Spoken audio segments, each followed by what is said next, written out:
extent, to some extent that court can help you to manipulate your whatever, because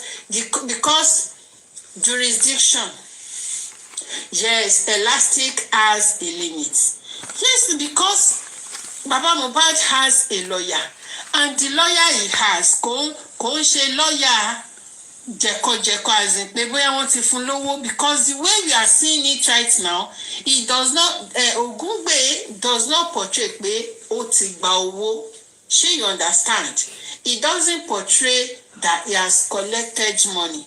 Though then fẹ́ máa ṣe blah blah blah there, you know, Sherry, you not do blah blah blah at all. Davido ṣe kò bá Davido ṣe ń gbà. I did not even talk about it, because you can mingle with anybody. Ṣé because of justice for Mohbad nsìn, you will not mingle with whoever you want to mingle with again. Ṣé ti yé yín bẹ́ẹ̀ yẹn? So before justice for Mohbad, you've been doing some things. Ẹ ti ń ṣe nǹkan bóyá before justice, bóyá kí Mohbad tó kú gan. I might have known Wummi. Ṣé ti yé yín? Before Mohbad died, I might have known Wummi pé èmi àti Wummi are close. Ẹ ti understand? I might have known Darosha. Ṣé ti yé yín? But after the fire of Mohbad, tí mo dẹ̀ rí pé ọ̀rọ̀ yìí is not clear o. Kíní kan o. Tí mo wá kúrò lẹ́yìn, tí mo wá bá Wummi, tí mi wá mingle pẹ̀lú Wummi mọ́. So now you now come and see me, bóyá ẹ ti wá rí fọ́tò èmi àti Wummi o. Ẹ ti rí fọ́tò èmi àti Wummi in the past kó tó di pé there's anything called justice for Mohbad. That does not determine wípé I am anti-justice. That does not determine wípé maybe mo ti gba owó lọ́wọ́ Wummi. Àtijọ́ ń ṣe tẹ́lẹ̀. Ṣé ẹ ti understand? So before kí Mohbad, because Mohbad kú ni. So what I'm trying to say is that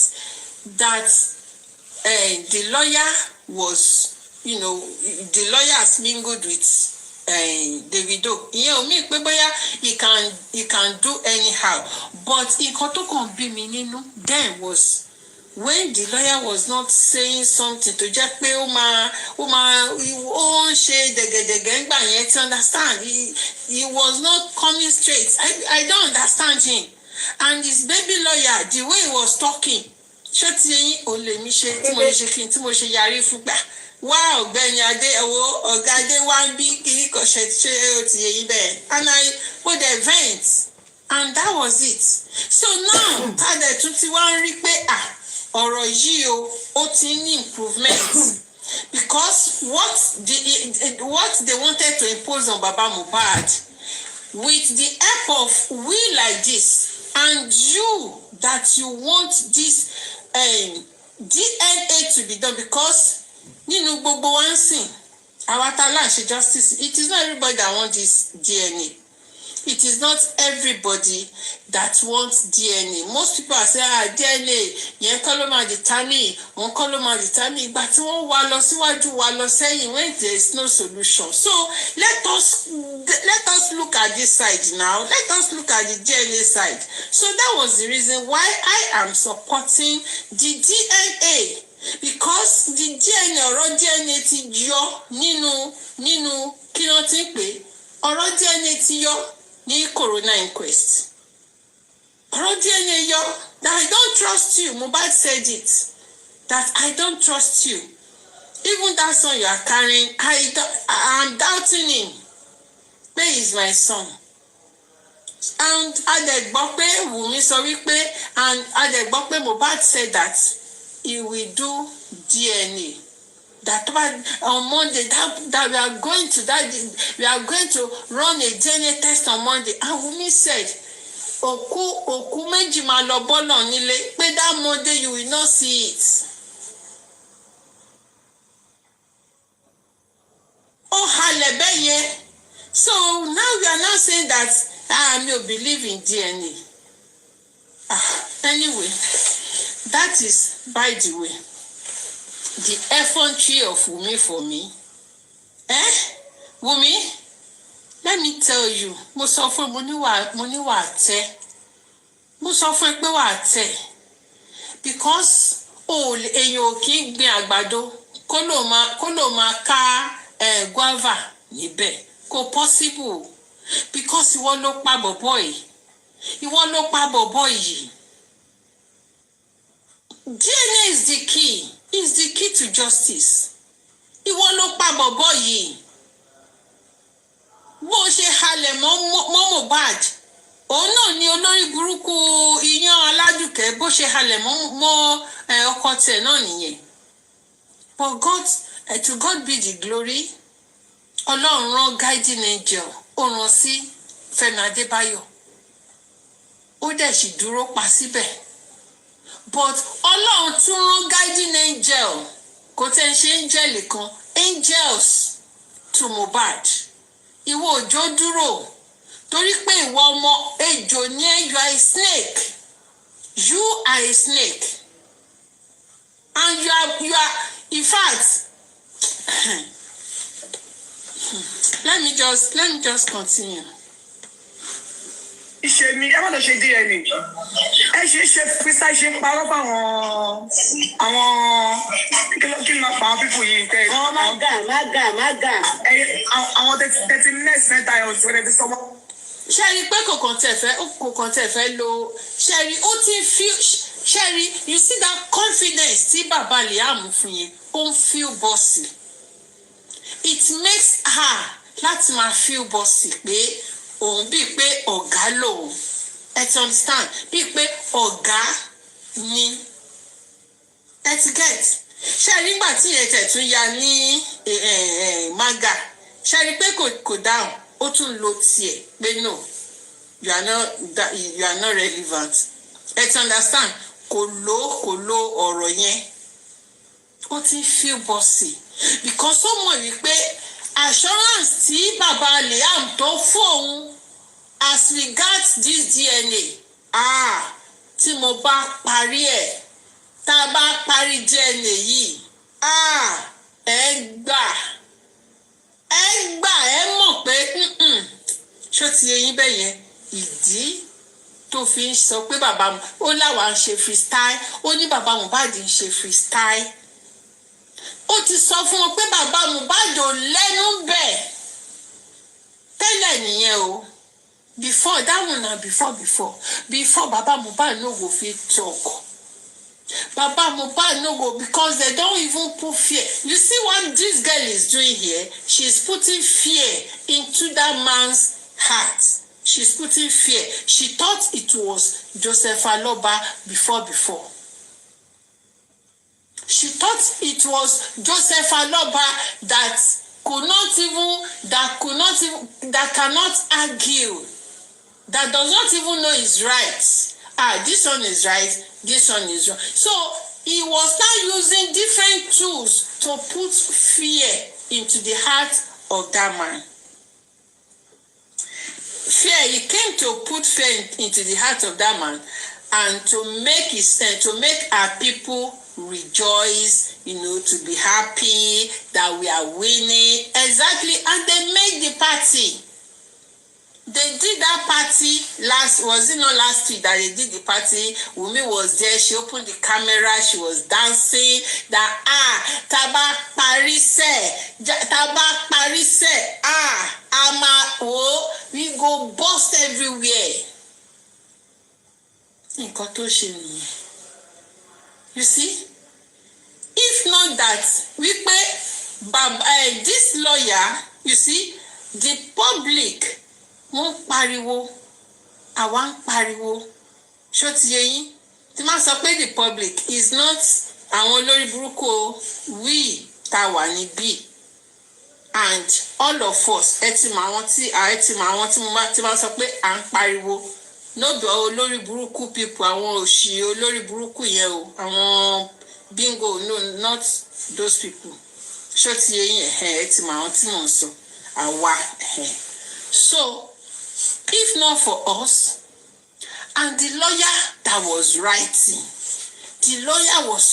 said this is this man's right because we fine, we are here on social media, we are shouting, talking, but we cannot write.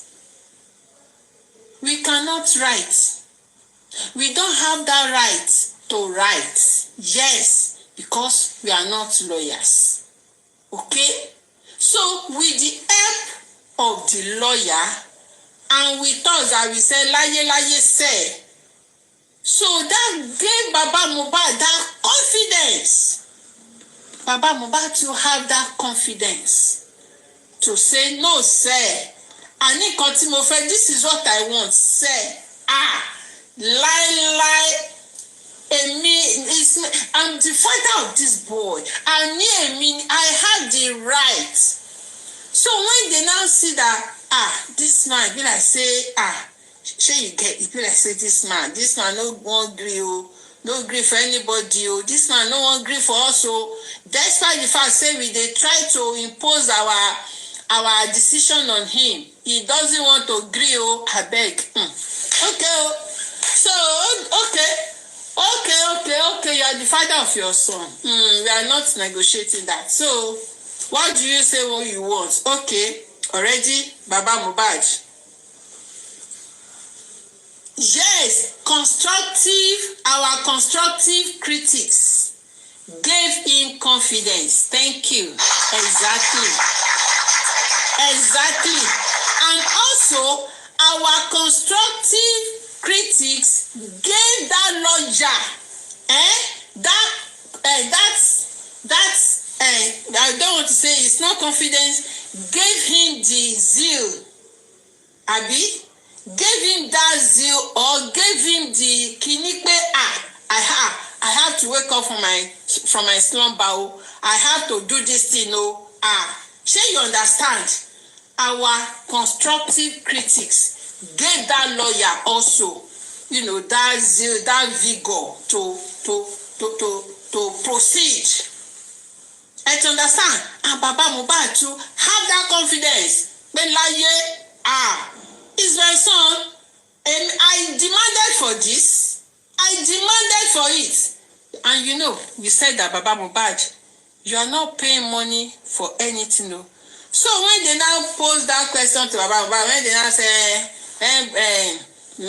say, okay, Wummi, you too, you will get 3 this hospital from abroad, and Baba Mohbad will pay. They say Baba Mohbad saying no, they pay.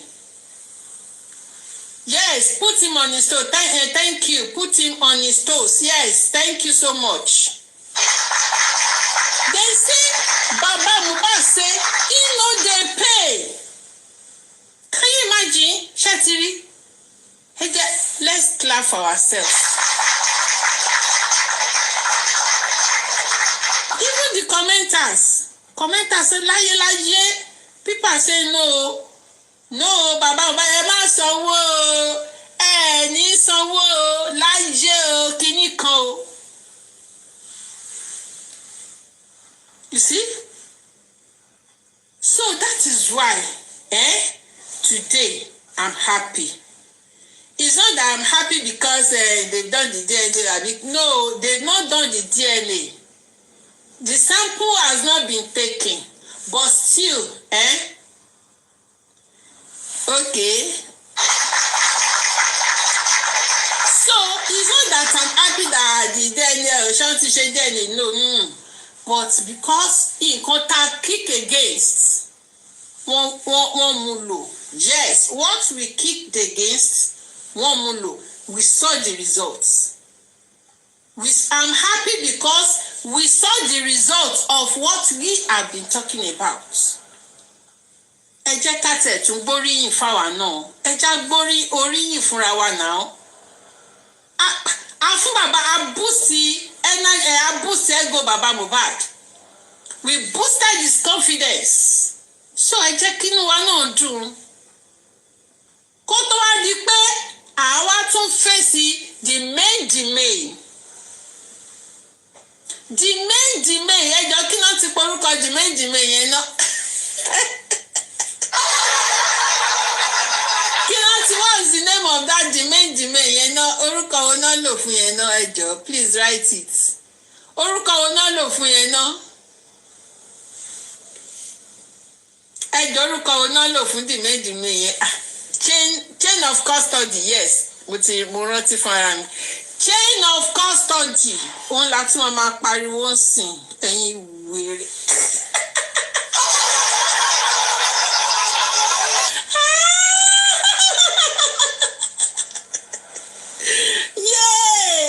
Wummi, your joker is on chain of custody. Oh my God! Wummi, Teta.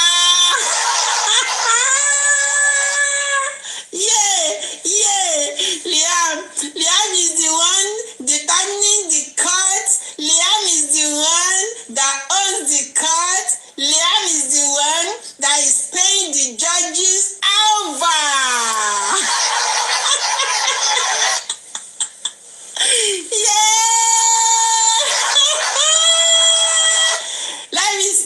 Let me tell you, see that chain of custody. You see,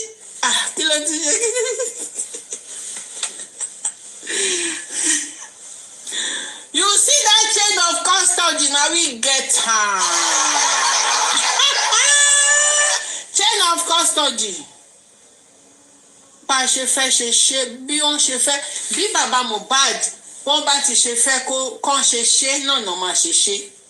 Yes, we have collected everything from the court. Orí yín burú.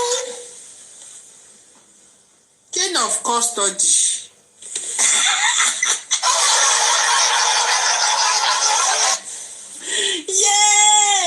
Wọ́n ní chain of custody ló kù.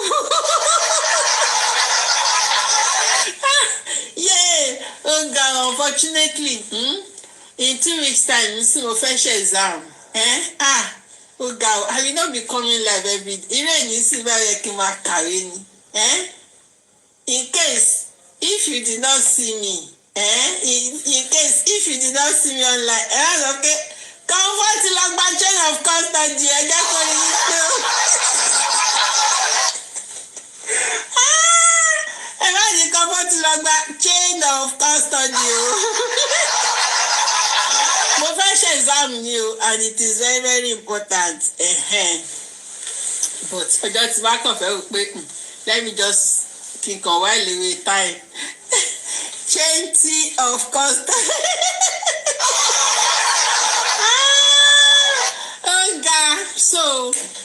So ẹ má jẹ́ kí ẹ má ká ṣeré honestly ó yẹ kí this week ó yẹ kí máa fi Wùmí pa ni Ọlọ́run oh God Wùmí ó kẹjá fi ṣe gbogbo wa ti mọ nǹkan tí wọ́n ṣàlówó kù àbí everybody all of us we know everything àbí chain of custody. Okay, what is that chain of custody that that Baba Mohbad should still not, allow these welfare officers to come and take sample because that sample that is Ibe gongon in powerhouse. Chain of custody. Ẹ̀yin lóyìnbó ní pààyàn òun ti di chain of custody. Ifá ká tó fẹ́ máa ti fọ òyìnbó kan jáde ó ga ẹ̀yin lóyìnbó ní pa wá. Ọlábísí ni sẹ́ẹ̀. Good evening, how you doing? Ọlábísí ni sẹ́ẹ̀. Ẹ jẹ́ pàtẹ́wọ́ fún Ọlábísí lórí Facebook. Welcome everybody on Facebook. How are you doing? Chain of custody ló wà ní tàǹsìn. Chain of custody ló wà ní tàǹsìn. Comfort ṣẹ̀ṣẹ̀ gbóyìnbó yẹn ni chain of custody. Bàbá Mohbad ló ní chain of custody tí ti ta. Tí ti ta yí wèrè. Àwọn wèrè ọmọ àná máa ń kàn só lára wọn. Abẹ́ ṣí eré ni. Ṣé mo sọ fún yín? I told you. I told you, I said, ẹ ṣì já ní sùúrù o. Comfort tí rí update. Tabari update, a máa ṣe justice. Now that we have seen updates, mo ti ń design bí mo ṣe máa ṣe gbé àwọn wèrè, ó yà ṣe gbé wọn sáré. A ti dàgbòrò yé! A máa dàgbòrò rú o! Wèrè ọmọ jàtijàti. Ó bá ti lọ join ní Arizo. Ṣé Aristo ló lọ join àbí kí náà lọ́mọ yẹn lọ join? Ẹ gbà mí. Wummi, wọ́n ló lọ join Aristo film.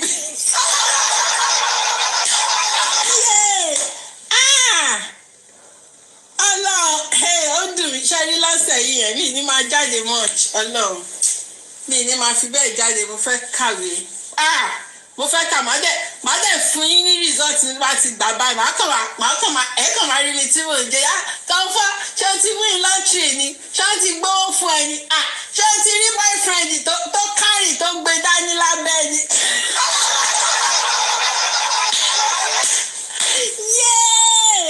Oh my God!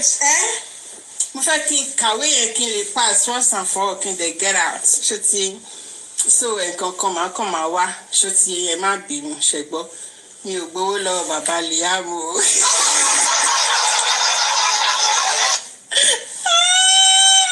Àwọn lẹ́rìíbú ó ti kúrò justice ó ti lọ gbowó lọ́wọ́ bàbá Liam àwọn wèrè. Yeah! Oh my God! So ṣe rí Wùmí olórí burúkú ọmọ lọmọ yẹn o ẹ má gbàdúrà kẹ́ ẹ bírù Wùmí lọ́mọ o èmi àti yín àní bírù Wùmí lọ́mọ o ọmọ èmi àti yín lọ́kùnrin lóbìnrin kò ní ríru Wùmí àti yan Aládùkẹ́ kò ní rí wọn lọ́kọ àbí láya gbé wálé o lórúkọ Jésù àmín. So please, just look at the confidence of Wummi. Is the confidence for me? Ta ló fọmọ ẹ ní confidence? Bàbá Liam, ìwọ ló fún Wummi ní confidence. Orí ẹ ti burú Bàbá Liam. Bàbá Liam, orí ẹ ti dàrú. Wọ́rẹ́ ẹ̀sìn. Àṣé bó ṣe ríre. Àṣé ẹ̀ jù báyìí lọ. Bàbá Liam, àṣé ẹ̀ ní gbogbo bẹ́ẹ̀ ṣe ń pàṣẹ tó bẹ́ẹ̀ ṣe gbẹ́sẹ̀ lọ́lọ́pàá tẹ́ ṣe ń gbẹ́sẹ̀ lé gbogbo àṣẹ ẹ̀ lè gbẹ́sẹ̀ lé kóòtù lọ títí ẹ gbẹ́sẹ̀ lé but ẹ gbé lọ títí lórí burúkú Bàbá Liam kò ní dáa fún ẹ olóṣì àgbàyà àgbà játijàti Bàbá Liam àgbà rédèrèdè àgbà tí kò tó lé kò ní dáa fún ẹ kò ní yẹ Bàbá Liam ikú ló máa pa ẹ́ sórí stroke tí yan Aládùkẹ́ ń pín kiri yẹn ọ máa pín. Bàbá Liam sórí stroke tí yan Aládùkẹ́ tó ń pín kiri yẹn ọ máa pín dé ọ̀dẹ̀dẹ̀ ibẹ̀ báyọ̀ máa tó stroke yẹn ẹnu ẹ máa wọ́ ọwọ́ ẹ báyìí ó máa rọ ọwọ́ ẹ máa rọ olórí burúkú olòṣì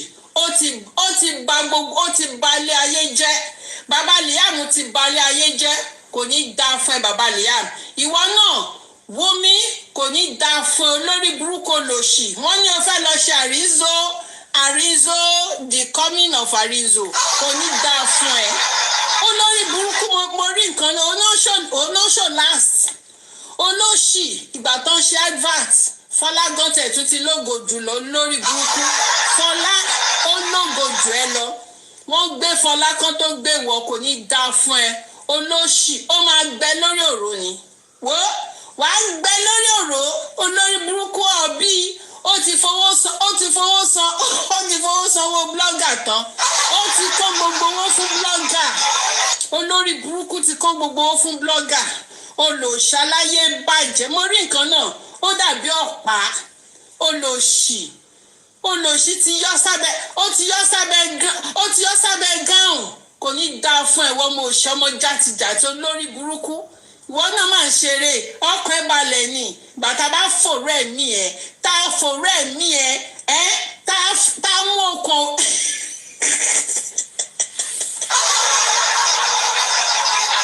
Olórí burúkú ṣé chain of custody ló tún kù fún ẹ? Wèrè ni ẹ́. Wèrè ni ẹ́. Chain of custody olókù fún ẹ. Wọ́n ti tẹ dànù. Ṣé kí ẹgbẹ́ bàbá Mohbad tún ti gbé ẹ̀ bá ẹnu? Bàbá Liam ojú ti ń gbé abẹ́ ẹ̀ gbóná. Ó kàn máa dó ẹ̀jẹ̀ ni. Bàbá Liam ó kàn máa dó ẹ̀jẹ̀ ni. Ẹni tó pè ní bàbá Liam ó kàn máa dó ẹ̀jẹ̀ ni. Ó máa dó ẹ̀jẹ̀, ó máa lose. Wàá lose. Wọ́wọ́. Ta ló ń kánjá ní mọ́ṣáláṣí tó ń kan lèmọ́mù? Àbúrò ẹ̀ burú. Àtiwọ́ o àti bàbá Liam o, ikú gbígbóná ló máa pa yín. Ikú tí iyán aládùkẹ́ tó ń pín kiri yẹn òun ló máa pa ìwọ àti bàbá Liam. Olórí burúkú olòṣì aláyé bàjẹ́. Chain of custody kò sí lọ́wọ́ ẹ olòṣì. Chain of custody kò sí lọ́wọ́ ẹ amúgbó ọmọ olórí burúkú. Tí bàbá Liam bá ń fagbó ìwọ náà wàá máa fa kí wọ́n ti ń pè wàá máa fa kí wọ́n ti ń pè balloon olórí burúkú ọmọ òṣì. Jẹ́ ìwà máa rí pé chain of custody wà lọ́wọ́ ẹ̀ kò ní dá fún ẹ kò ní dá fún welfare officer. Kálá ní welfare officer kìíní ni olórí burúkú yẹn àbá ti gbé síta ti pẹ́ àwọn wo ẹ wá mú kọfí.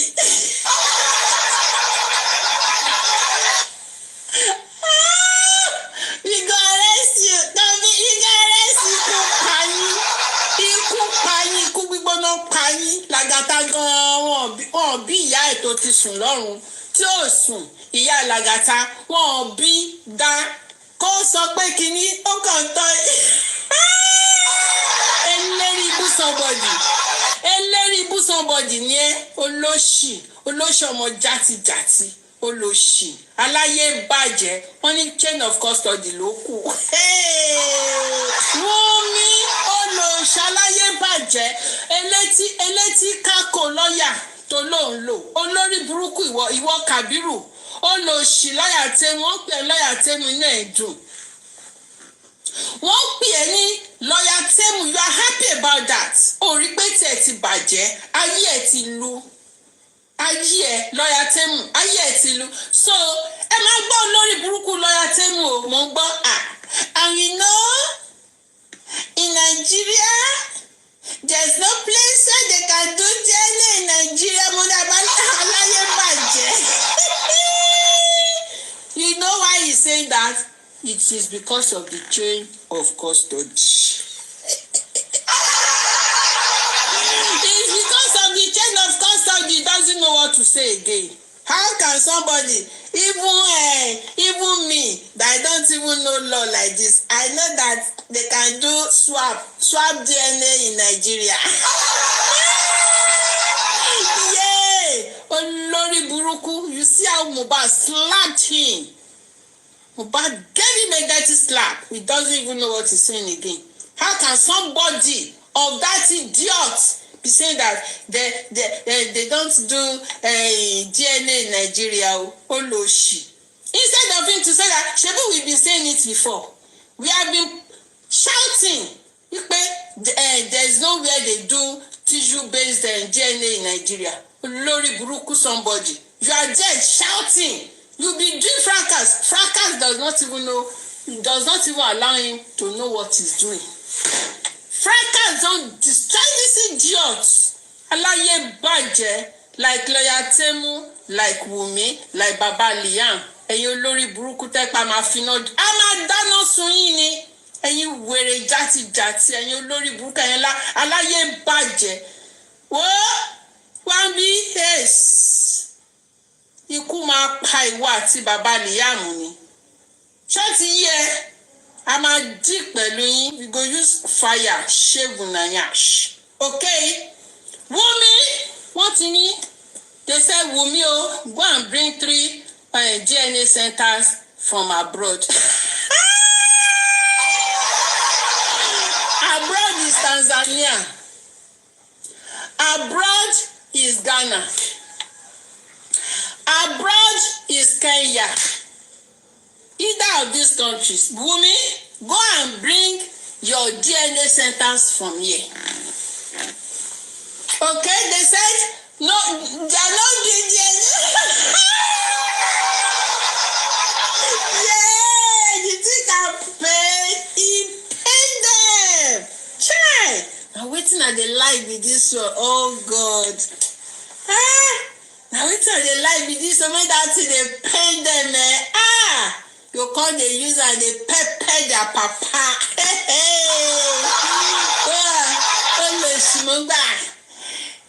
They should go ask their papa. They should go ask their papa. Their papa is sitting on the hot seat. Their papa is doing freestyle. Okay, àti bàbá Mohbad, àti ìwọ, ta ló ń ṣe freestyle? Ó ló ṣọmọ jàtijàti tí ò ní bàbá. You no get papa. Àǹkárá ni bàbá ẹ̀ wọ̀ kiri. Olórí burúkú bàbá, ọmọ bàbá láǹkárá. Ọmọ bàbá láǹkárá. Olóṣì. Olóṣì aláyé bàjẹ́. Aláyé ọmọ jàtijàti. Wèrè ẹ ṣe parọ́ wèrè fún ọ. Ẹ má lọ ṣe díẹ̀. Mami jayé lọ jayé, wọn ló jayé. Mr. Bàtà ṣé wọ́n tún bẹ́ẹ̀ ni? Ṣé wọ́n bẹ́ẹ̀ ni? Wọ́n ń ké o. Wọ́n ṣàkóso. Wọ́n ní kékeré. Wọ́n ní máa ń sí injection ni mo fún wọn. Àwọn ṣáàtì wọn. Wọ́n ké yá sí. Wọ́n ké yálà yóò lò. No DNA no burial. Ẹ wo ẹ fẹ́ kú. No DNA no burial. No DNA no sharing of property. Ẹ lè ṣe bẹ́ẹ̀.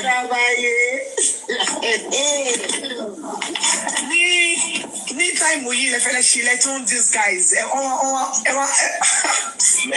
àti mo gbọ́ wọn mi sàbẹ̀dá wọn kọ́ rẹ̀ yẹn wọ́n ní kékeré Ademi Aijiwa.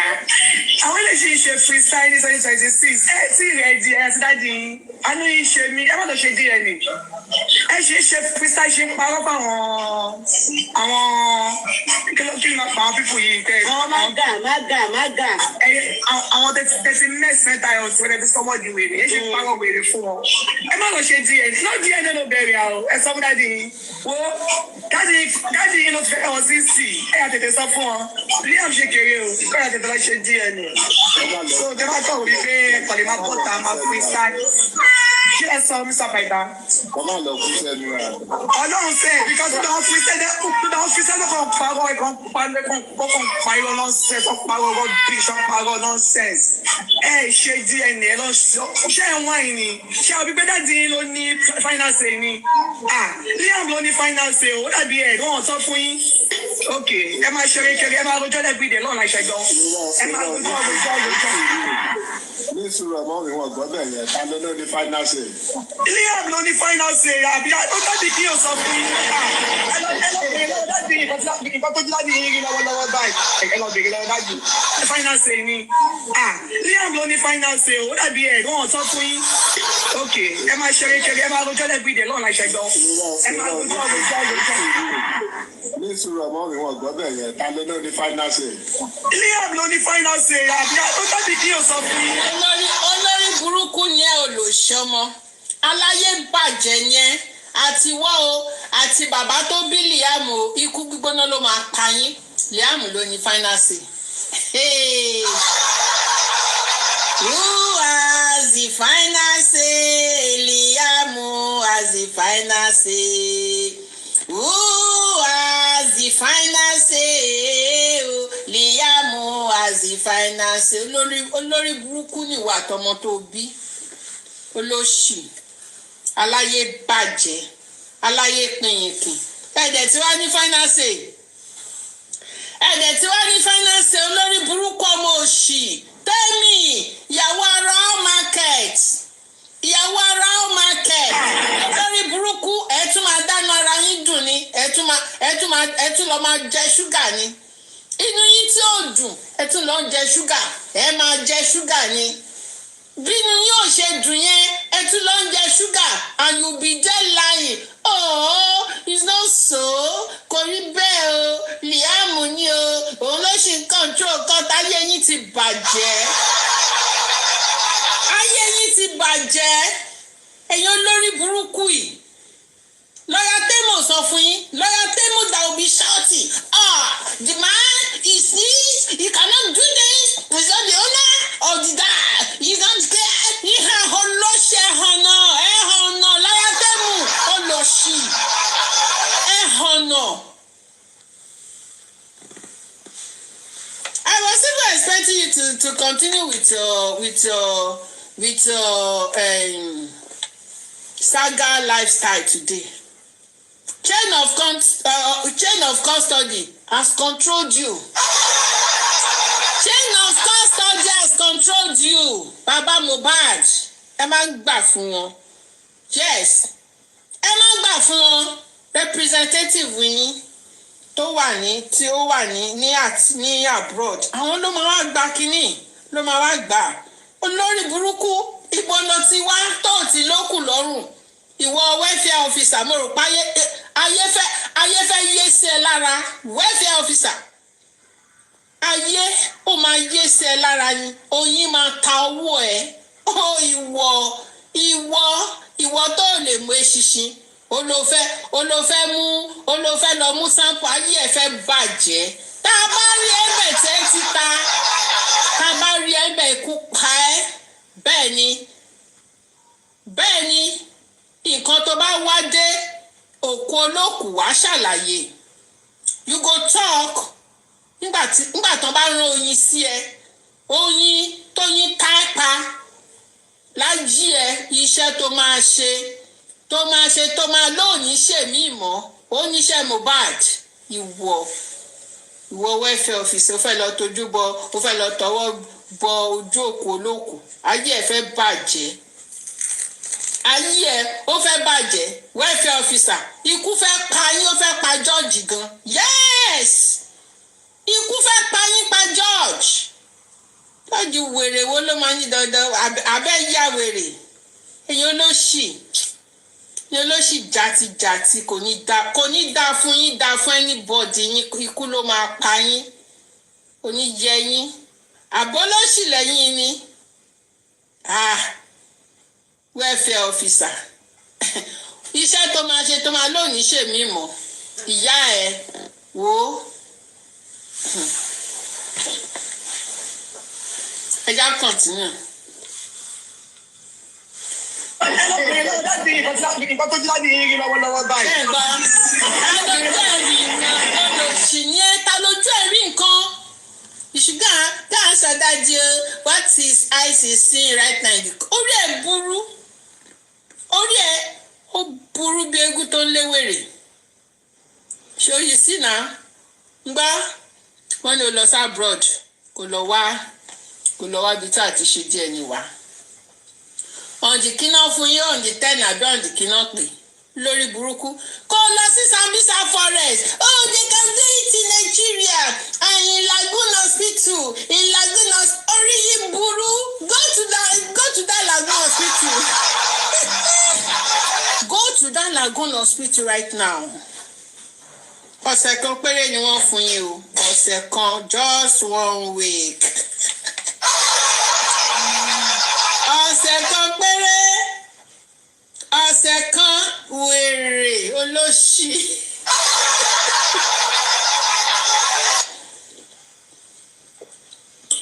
Wummi, this is an opportunity for you.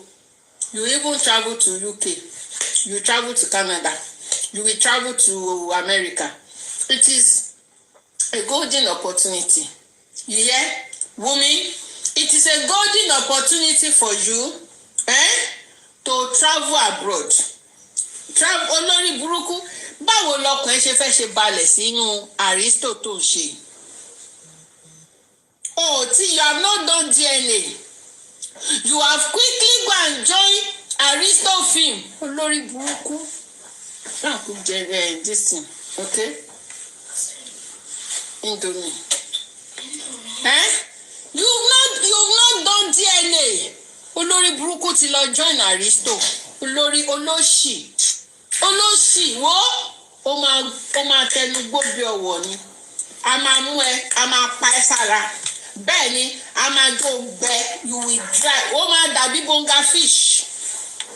ní jẹ́ kọ́kọ́ ẹ̀ balẹ̀ ó máa ní attack ní àrízó film kìíní yìnyẹn ni olórí burúkú olóṣì ìwọ náà ṣe àrízó páyà àrízó ó ti ṣe díẹ̀ ní ọmọ tó gbé dání olóṣì ó ti mọ̀ pé àwọn bíi fíìmù kìíní yẹn ibẹ̀ náà ti ń dóyin pa ibẹ̀ ni wọ́n ti ń dóyin pa káwọ́ rí náà wọ́n máa fi oko ya ẹ lẹ́nu ni wọ́n á dá oko jọ sí ẹni wọ́n á fi oko ya ẹ lẹ́nu wọ́n á fi ba yí ẹ jẹ́ olóṣì aláyé bàjẹ́ you started an unfinished project tí parí ẹ̀ ojú ti lọ bọ́ sí Bømb because Baba Liam gave you that assurance orí ẹ̀ ti burú orí ẹ̀ ó burú bí eégún tó ń léwèrè kò ní dá fún ẹ ìwọ ọmọ òṣì játijàti gbogbo àwọn alátìlẹyìn ẹni kú máa pa ẹ̀yin wèrè játijàti ó lè.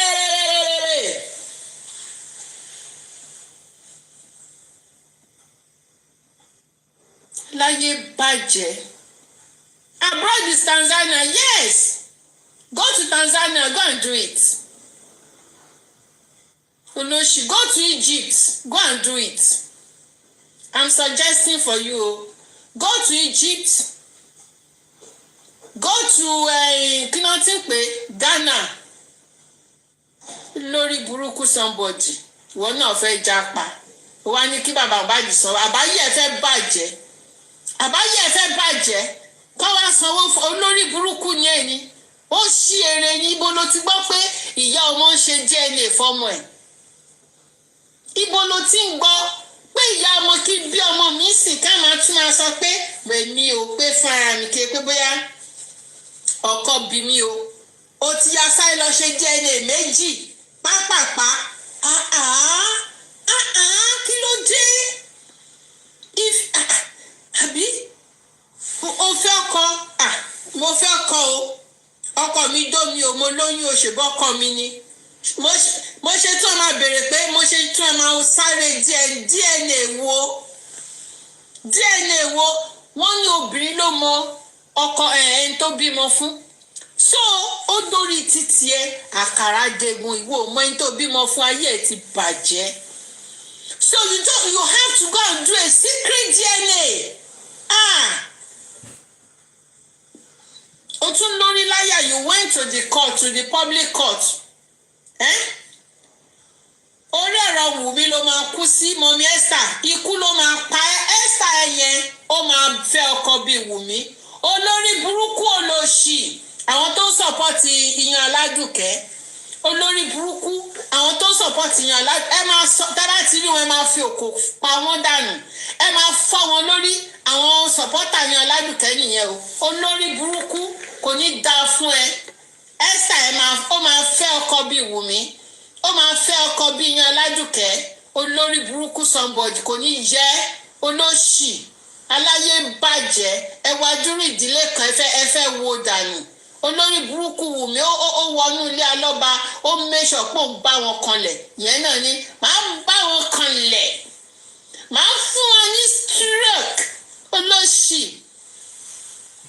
ṣèbí stroke náà lẹ́fẹ́ fún bàbá Mohbad tá a gbà fún yín you wanted to give bàbá Mohbad stroke but wá a gbà fún yín ẹ̀yin olóṣì olórí burúkú dédé how market alva olóṣì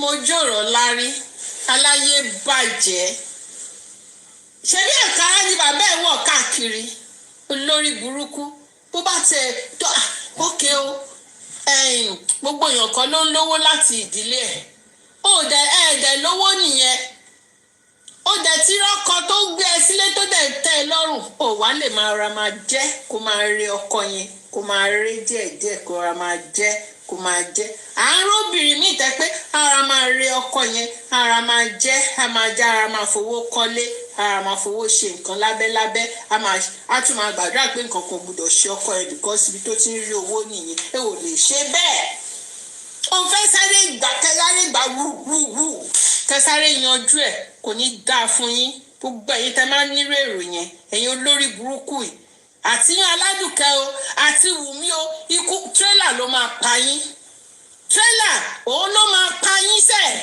ẹ̀yin olè játijàti very horrible people ẹ̀yin olórí burúkú yìí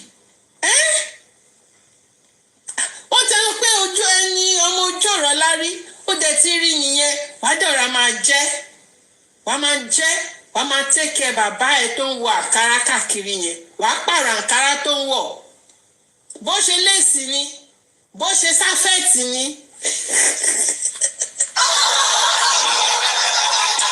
olórí burúkú ara ẹ̀ ó tún wá jẹ́ àǹkárá material àwọn àǹkárá stuff yẹn olóṣì ó wá ra kó mú ọkùnrin yẹn kó ra máa rèé kó ra máa tọ́jú ẹ̀ kó fi ìfẹ́ yí lórí kó máa datọwọ́ ẹ̀ lẹ̀ fún olóṣì aláyé bàjẹ́ wá lọ pádànù ó lọ pa èmi fi pé bó ṣe kó ṣe rí nìyẹn because ó yẹ kó máa bu omi rin ibi tí source of income ẹ tó ti ń jáde yẹn ó yẹ kó máa bu omi rin ni pé nǹkan kókó ọbẹ̀ gbúdọ̀ fọ́ o kò gbúdọ̀ fọ́ o fún ara yín lẹ wá lọ pa fún ara yín lẹ fọ́ dànù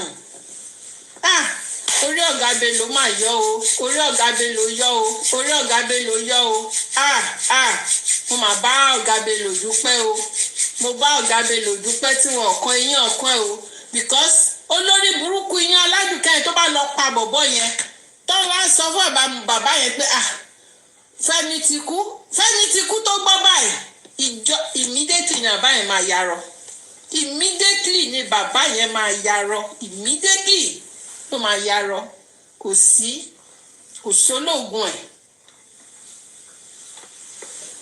ẹ wá bí ọmọ tó dàgbà tó yẹn ṣé ẹ̀yin ọmọ tẹ́ gbé dání ìwọ tó gbélé àmùdání ṣé o gbàdúrà kọ́mọ ẹ kó dàbí irú Mohbad yẹn kán dẹ̀ pádànù fún ẹ ṣé o pray pé kó rí ọmọ ẹ ní pípa ṣá wọ́n na ọmọ mi lásán gan pé mo rí pé wọ́n na gan má bá yín fa kùrákù kí tó béèrè pé kí ló ṣe fún yín máa kọ́ dalẹ̀ rú ná I go scatter everywhere tó bá aṣọ ọmọ mi ló jẹ̀bi mo lè ṣe sọ́rí ẹ má bínú gbà yẹn má bínú gbà yẹn má bínú ara ló ta mí kíní kan ṣó ti yín ẹ bá rí pọ́n na ọmọ yín gan-an inú máa bí yín ni wọ́n ti tọkọ̀ fi pẹ́ nìkan ṣe kíní kan irọ́ o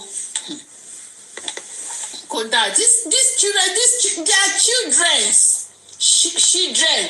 are children ni wọ́n children's àwọn olórí burúkú yẹn bọ́n dẹ̀ ṣe wà yẹn they have carcass in that Lagos wọn kì í fẹ́ ní sùúrù rárá they no wan get patient at all and all this idiot all this boss rat and all this Sholake and all this idiot all these bingos and we are talking in favor of them. They are not realizing that we are supporting them. They are not realizing that we are advocating for our women not to kill these people. And look at the nonsense they are doing on TikTok. Just because we are advocating for them, we are kicking against what our agenda are doing. So you want us to support Wummi against you? I have boys' children. Even if I don't have boys' children, that I have girls, is it right? Ṣé ó dẹ̀ máa daṣá tó bá pa ọmọ ẹ sílẹ̀ kó ń pa ọmọ ẹ ṣó dáa? Be it a girl or a boy, ṣó dáa ṣó lè? Can you withstand it? You can't. But you want to do it for others. Mọ̀ pé nǹkan tó ṣe fẹ́ lòmíì is still coming back to you. It will hunt after you, after your children. Ẹ tún máa bú àwa, ẹ máa bú wa. Tá nǹkan dẹ́mu kan tí gender wa ṣe. Ẹ máa bú wa, àwa tá nǹkan dẹ́mu kan tí gender wa ṣe. I don't know. Ilé ayé ní ti bàjẹ́. Irú àwọn Ṣọlá kéèyàn tẹ́ pé òpònú lásán làṣà ayérádà. Ayérádà ọkùnrin òṣì, ọkùnrin játijàti. Ẹ̀yin aláyé bàjẹ́ dédé, ẹ̀yin olòṣì. Ìpakúpa tí Wùmí pa Mohbad, òun náà máa pa yín. Olórí burúkú Wùmí, ìwọ pa Mohbad. You are now running helter skelter. You are running from pillar to pole. You are running everywhere. Wọ́n sọ pé bàbá Liam ló ní òun ló ayé ẹ̀ bàjẹ́. Ikú ló máa pa ẹ́, ló máa pa bàbá Liam. Because daddy ló fẹ́ ọ sí sí ẹ̀ àtẹ̀tẹ̀ sọ fún ọ. Liam ṣe kéré o, ẹ̀ àtẹ̀tẹ̀ lọ ṣe DNA. So tẹ bá kọ̀ wípé kọ̀lé máa bọ́ta máa fi sáà. Kí lẹ sọ Mr. Paita? Ọlọ́run lọ kú sẹ́nu rẹ̀. Ọlọ́run sẹ́ because tó fi sẹ́dẹ̀ kan parọ́ ẹ̀ kan parọ́ nonsense kan parọ́ rubbish kan parọ́ nonsense. Ẹ ṣe DNA ẹ lọ sọ. Ṣé ẹ wọ́n yìí ni? Ṣé àwọn gbígbé dáàdì ló ní finance ni? Liam ló ní finance o, ó dàbí ẹ̀ lọ́wọ́ sọ fún yín. Ok, ẹ máa ṣeré kiri, ẹ máa rojọ́ lẹ́gbẹ̀dẹ̀ lọ́nà ìṣẹ̀gbọ́n. Ẹ máa rojọ́. Ní sùúrù ọmọ mi wọn gbọ́ bẹ̀ yẹn, ta ló náà ní finance? Liam ló ní finance àbí ó dáàdì bí o sọ fún yín. Ẹ lọ bèrè lọ́wọ́ dáàdì nǹkan tó ti láti yín rí lọ́wọ́lọ́wọ́ báyìí. Ẹ lọ bèrè lọ́wọ́ dáàdì nǹkan tí dáàdì yín wà lórí hot seat lọ́wọ́lọ́wọ́ báyìí. Ẹ lọ bèrè lọ́wọ́ dáàdì. Dáàdì yín ò ní kọ́ tàwa sọ fún yín. Bóyá dáàdì yín ló ní finance, bóyá Liam ló ní finance. But I no to platform o, I no dey here tonight o. Mo ti Lady tí ò ní gbé ilé ayé ṣorere. Ọmọ ẹ ò ní gbé ilé ayé ṣorere. Ọmọ ẹ wàá máa gbé dìgbàdìgbà kiri ni wàá rí ikú ọmọ ẹ nílẹ̀ báyìí. Wàá gbé ikú ọmọ ẹ fún ara ẹ, wàá gbé ikú ọmọ ẹ, wàá máa gbé kiri, wàá máa gbé round kiri ọjà. Ó ti yẹ. Wọ́n pè ẹ́ pé kó wá gbókò ọmọ ẹ. Mọ́tò máa pa ọmọ ẹ, ó máa pa sójú títì. Tó ò ní lè recognize ẹ̀. Lady tí ayé ẹ ló máa bàjẹ́. Ó máa ṣòfò. Olórí burúkú ọmọ òṣì. Ẹ̀yin ìran àjẹ́. Aláṣọ ṣíóṣíó. Aláṣọ kò ní dá fún ẹ Lady tí. Ìwọ tó pè rẹ̀ Lady tí yẹn. Kò ní dá fún ẹ. O ò ní jèrè láyé. O ò ní jèrè. Tó bá ṣe ń fi ọwọ́ ọ̀tún ṣiṣẹ́, wàá máa fi ọwọ́ òsì dánù ni. Gbogbo ọmọ tó bá bí ló máa wọ́kú. Bẹ́ẹ̀ ni mo sọ fún ẹ. Àdàbí tí ò bá ń ṣe Wùmí ló pa Mohbad. Àbó lórí burúkú ni ẹ́. Ẹ wá lọ gbé iyan aládùn kẹ́kọ̀ọ́ ẹ lọ gbé dìde. Àbó ló ṣì ní yín ni. Olórí burúkú mà làwọn eléyìí o. Wọ́n tún lọ plant iyan aládùn kẹ́kọ̀ọ́ kó wá gbé story kan. Àbó lórí burúkú ni yín. Ẹ fẹ́ fi dí justice. Orí yín ti burú láé. Orí yín ó ti burú. Tá a bá ń sunkún àmọ́ ríran. Àbẹ́ ẹ̀mọ́ ni orí yín ti dàrú. Torí pé a ti fi yín lẹ̀ àti ń ganu àti ń nanu káàkiri. Ọlọ́run ló yọ wá tí wọ́n fi kíní gbá wa lẹ́nu. Olórí burúkú. Torí pé a ti ń ganu káàkiri àti ń ganu sọ̀rọ̀ lọ́rọ̀ káàkiri. Ẹ wá bìlíìfì pé bóyá justice yẹn ó ti kú. Ayé yín máa bàjẹ́ ni. Ẹ̀yin olórí burúkú yìí. Kò ní yẹ yín, kò ní dà fún. Ó bá yẹlẹ̀ fún yín ni. Ẹ̀yin olòṣì. Ẹ̀yin rédèrèdè játijàti. Ẹ̀yin ọmọ òṣì. Ẹ̀yin ọmọ ọ̀rọ̀lẹ́ ayé. Ẹ̀yin ọmọ aláyé bàjẹ́. Irú yín ni iyán aládùkàbí kí ó lò ń jẹ. Ẹ̀yin olóṣì, ẹ̀yin ọmọ òfò. Kò ní dà fún yín. Iyán aládùkẹ́ kò ní dà fún ẹ. Wùmí, ikú ló máa pa ẹ́. Iyán aládùkẹ́ ikú ló máa pa ẹ́, kò ní dà fún ẹ. Gbogbo yín pọ̀ ni. Tábà ti ń gba yín mú báyìí. Ikú òun ló máa ṣàgbá yín. Ikú ló máa ṣàgbá yín. Ẹ̀yin olórí burúkú yìí. Gbogbo yín bá a máa tò yín báyìí ni a máa list orúkọ yín. Kò ní jẹ yín. ẹ dẹ̀ rí adúrú ilé yẹn ẹ fẹ́ wo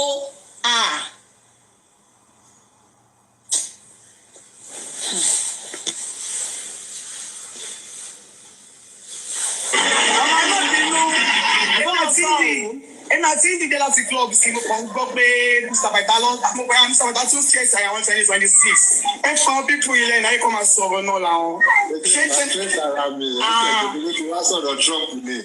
ok wọn náà mo rí pé ló sọ̀rọ̀ díẹ̀ ní ẹ pé wọ́n sílẹ̀ kọ́ máa rojọ́ lọ náà ṣé tí wọ́n bá rojọ́ báwo ni náà títí wọn bá lọ ifẹ̀ sùn lálẹ́ ẹ jẹ́ kọ́ máa rojọ́ kọ́ fún wọn ní fa òbúnà kí dájú wọn bọ́ sí court kọ́ wá máa bá wọn máa sọ dodo eléyìí ṣé ti gbọ́ ẹ bọ́ sí court ní online ẹ kí dájú yẹn bọ́ sí court of law kọ́ bá mi kọ́ bá máa sọ pé Liam is a bastard ẹ mọ mẹ́mẹ́ ẹ mọ. Liam is a bastard. Àti inú oyún wá òun ni Liam ti jẹ́ ọmọ àlè. When they say somebody is a bastard, ìyẹn ò kí ń ṣe kínní kò ń ṣe èbù ọmọ àlè ni Liam kò ń ṣọmọ kọ orí ẹ̀ burú ni ìwọ ọmọ yìí orí ẹ̀ burú ni ọmọ àlè ni Liam tó gbé dání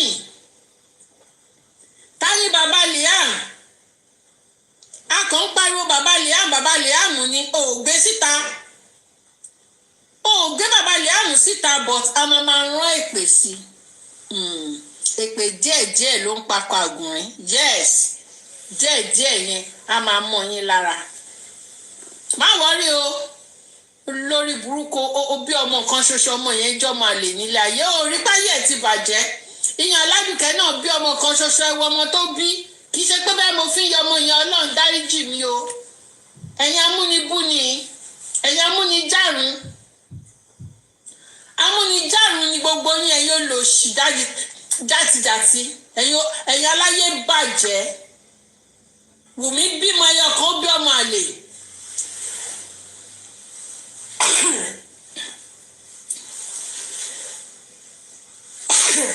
it is very good ẹ má bínú Wùmí bí ọmọ ẹyọ kan ṣoṣo ó fi ọmọ ẹyọ kan ṣoṣo tó bí sílé ayé Wùmí fi bí ọmọ àlè ó fi first born ó fi bí ọmọ àlè ẹ bá wa gbọ́ Ọlọ́run tóbi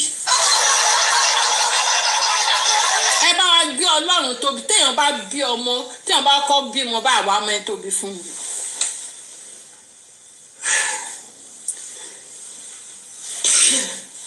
ò wá mẹ́ni tó bí ọmọ fún ò wá ń sáré lọ ṣe secret DNA mi ò gbọ́ rí láyé mi gbóbìnrin lọ ṣe secret DNA me I never hear am before say woman go born you go do secret DNA let me bring people up you can send your request ká sọ̀rọ̀ díẹ̀ exactly just one son destroy thank you ọmọ success.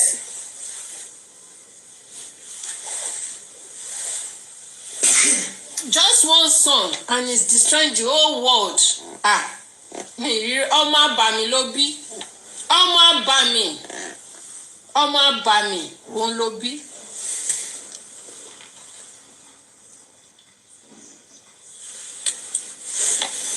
Ọmọ àbàmì ọmọ òṣì. Ó bímọ ẹyọ kan ṣoṣo sílé ayé ó fi bí ọmọ àbàmì ó fi bí ọmọ tí ò ní bàbá.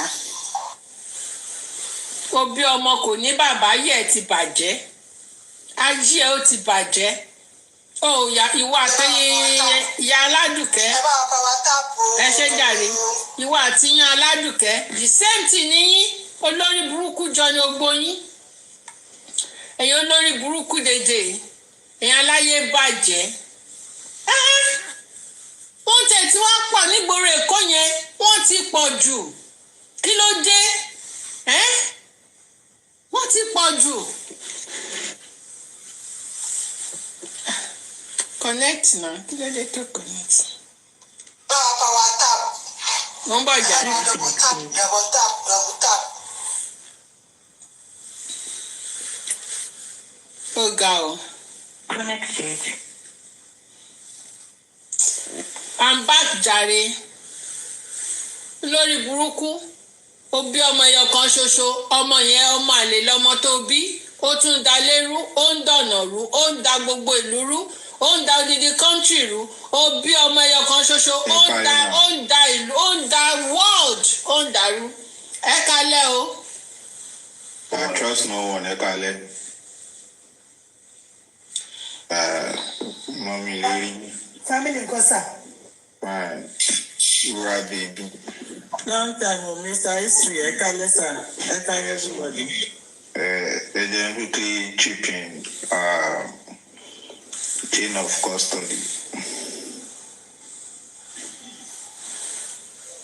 So,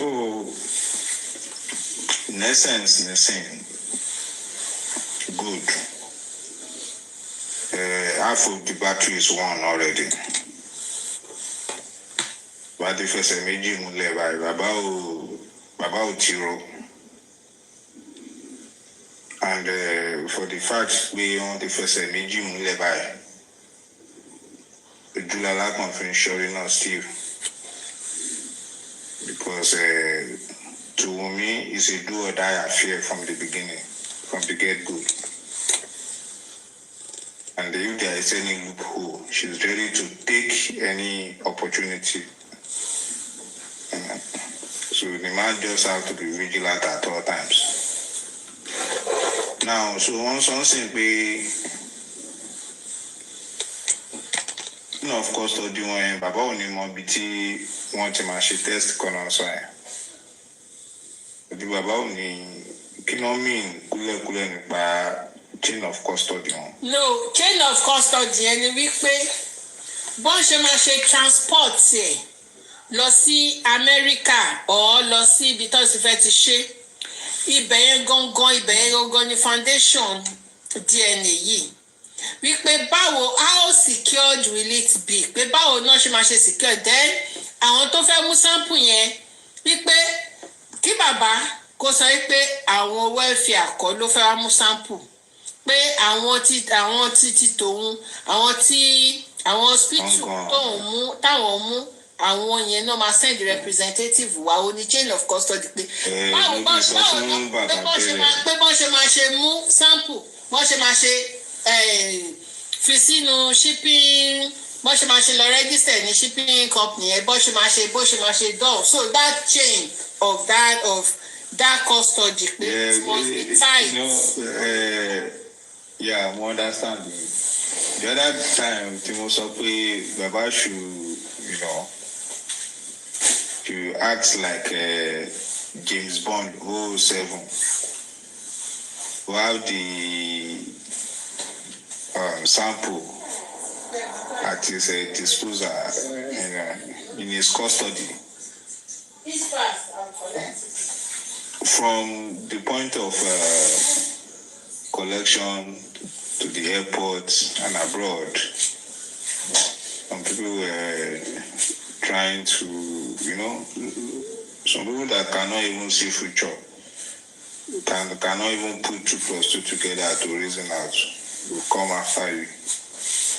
And right now, that is what is coming to play. It is an integral aspect of the case. Whatever the man can do, whatever Baba can do, to make sure toe to toe, bumper to bumper, head to head, ojú wọn ò kúrò ara sample yẹn. Nǹkan tó bá ti lè mójú bàbá, wọ́n ṣe ń gbàgbà àwọn tó ń gbàgbà ìgbóyàn ọjọ́ máa lọ sí airport, ọjọ́ máa játa mọ́, ọjọ́ máa wọ plane, ọjọ́ máa lọ títí tó máa dé tó lọ́jọ́ máa. Àìsàn ọjọ́ mẹ́ta ni bàbá máa ṣe, àbí bí bàbá tẹ̀ máa àìsàn ṣe gan, àlùfáà ni. Ní time tó bá ti gba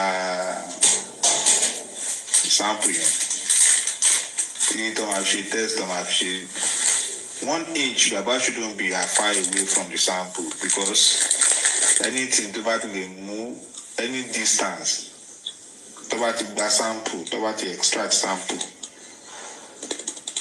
tí bàbá bá fi lè wà an inch distance away from the sample, anything can happen. Because this thing is not only about Mohbad. We shouldn't forget that there is more of a political undertone. And when I say political undertone, I'm saying human to human, power to power politics. I'm not even talking about political parties, party politics, no. When I say it's a political issue, it has to do with human relationship, because every human being are political animals. And justifies the means. Obudo schedule from the point of extraction to the point of test to the point of result. My goal song anything they share it can happen. Baba don't dari ìlú yẹn gan. Ṣíkú ṣe àwọn professors tó tán nípò lọ tán ní wọn lórúkọ ní US. Ṣé mo lọ settle àwọn kan tó fi bẹ́rì case yẹn do bàbá ò lè lọ US ṣá. That's the fact. So only Basha Wummi, anything can play. So Baba should be vigilant. Thank you. All right, thank you so much. So we continue to create awareness and to remind Baba Mohbad not to be slack about it. You know, we tell him, we continue to, tell him, we continue to remind him. We continue to remind him pé káwọn náà àwọn gan ti mọ̀ pé operation pattern finally lélẹ́yìí o. Yeah. So thank you. Your madam Coffee. Ma? Ẹ káàsán ma. Ẹ káàsán ma. Ṣé mo lè sáré béèrè question kan ma? Ẹ sọ̀rọ̀ yín. Ẹ má bínú, trust no one. Mo mi lè rí àgàgà tó bá tutù. Madam Anike ọmọ sọ́sẹ̀ tó jù má bínú. Just one question kọ́lẹ̀ ma. Ẹ jọ máa ṣe because àwọn ènìyàn mi ò gbọ́ dáadáa. Network mi ò dá látàárọ̀. Ìjọ ṣé bàbá máa mọ hospital tó ti máa ṣe tí yóò bèè sí yẹn lábúròdì. Ẹ máa gbọ́. Àbí wọn ò ní mọ̀. Ẹ máa gbọ́ bọ́n ṣe sọ nìyí. Nǹkan tí bàbá Mohbad request fún tí lọ́yà tí kóòtù sọ pé rárá àwọn fẹ́ impose lé bàbá lórí. Nǹkan tí bàbá Mohbad request fún gangan náà wá embark lé lórí nsìn. So decision bàbá Mohbad náà tẹ̀lé nsìn. Wípé okay o a ti gbọ́ o ẹ̀yin lẹ lọ́mọ yín o a ti gbọ́ o ó yá ẹ lọ mú 3 hospitals wà ní abroad wípé because kò síbi tó ti lè ṣe tissue based ní Nàìjíríà kankan tí wọ́n ti wá accept wọ́n ti sọ pé kí àbá lọ mú 3 hospitals wà ní abroad kí Wùmí náà lọ mú 3 hospitals wà ní abroad pé kán wá submit ẹ̀ ní on the 10th. Àbí ṣebí nǹkan tó ń sọ nìyẹn mọ́ mi ìlérí. But that's not possible. Yeah. Who said that's not possible? Ṣé tó bá mú 3 hospitals yẹn? Ṣé tó bá mú 3 hospitals yẹn kọ́ọ̀tà wá ṣe ní 3 hospitals each yẹn ni àbí kóòtù máa mú kọ̀ọ̀kan lọ hospital wọn? Wọ́n máa mú ẹyọ kọ̀ọ̀kan. Wọ́n máa ní kán lọ ṣe àbí? Wọ́n máa mú ẹyọ kọ̀ọ̀kan. Wọ́n máa mú ẹyọ kọ̀ọ̀kan. Wọ́n á mú kan lọ sí Wùmí. Wọ́n á mú kan lọ sí Wùmí. Ẹyọ kọ̀ọ̀kan yẹn ṣé wọ́n á jẹ́ kán mọ̀? Wọ́n á jẹ́ kán mọ ìtàn mú àbí? Okay, ẹ jẹ́ n play lawyer, ẹ jẹ́ n play interview lawyer. Okay. Connected.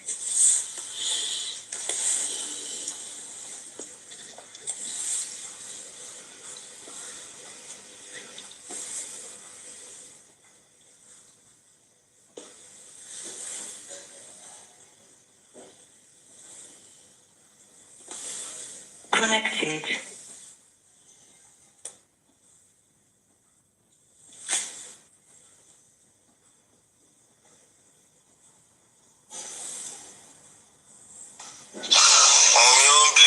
Àṣírí ẹ ti tú ọmọwé ọmọ wọn AM 2 AM 3 AM wọn play ló fò lọ́wọ́ ẹ o tún kiri àbúrò. Ṣé máa bá interview came up today and we did address because with respect to the progress that has been achieved so far. We informed the court the effort the medical officer has put in to get the facility, but we realize that it does appear that the medical officer did not understand, or there is a clear misunderstanding of facts, intention of parties by the medical officer, because what the medical officer suggested does not represent the intention of the party. So in the light of that, we did inform the court that suggested the number of facilities abroad that can conduct issue-based to the medical officer.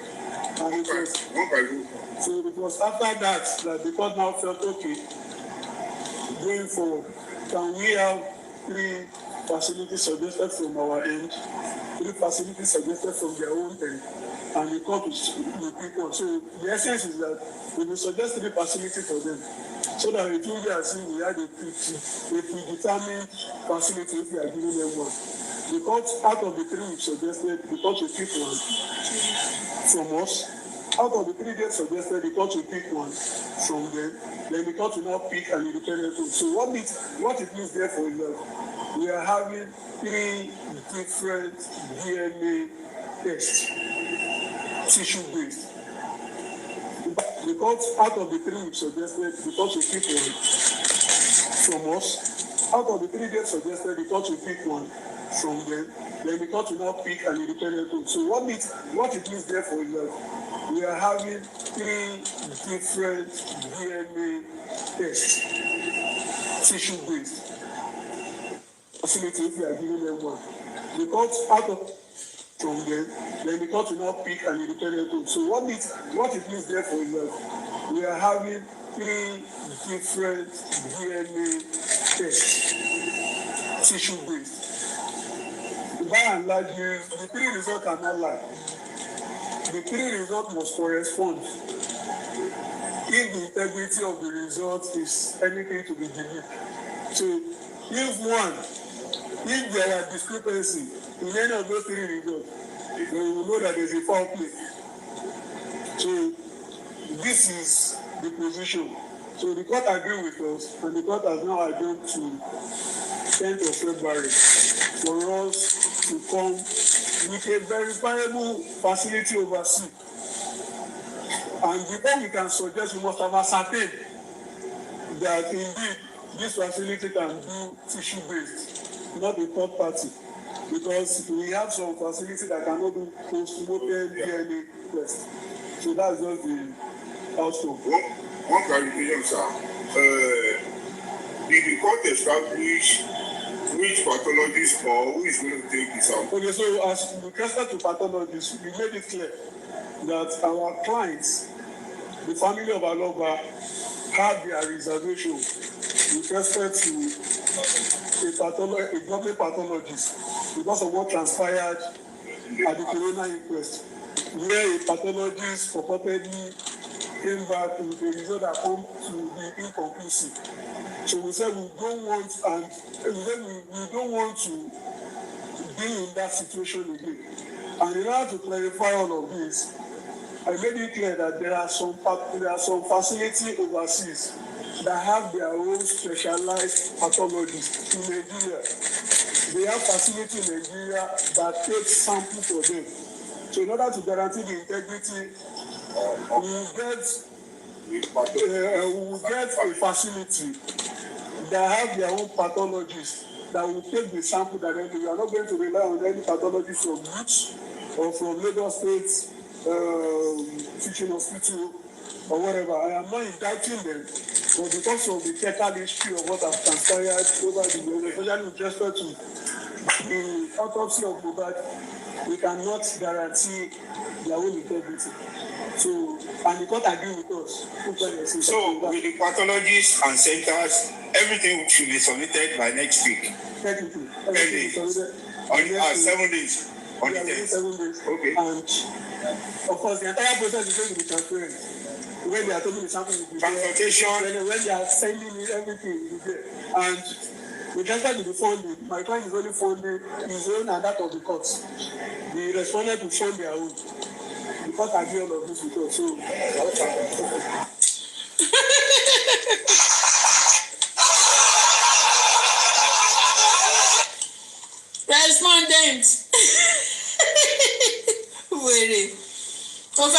gbèsè sí bàbá Mohbad lọ́rùn ó yà yọ́lẹ̀.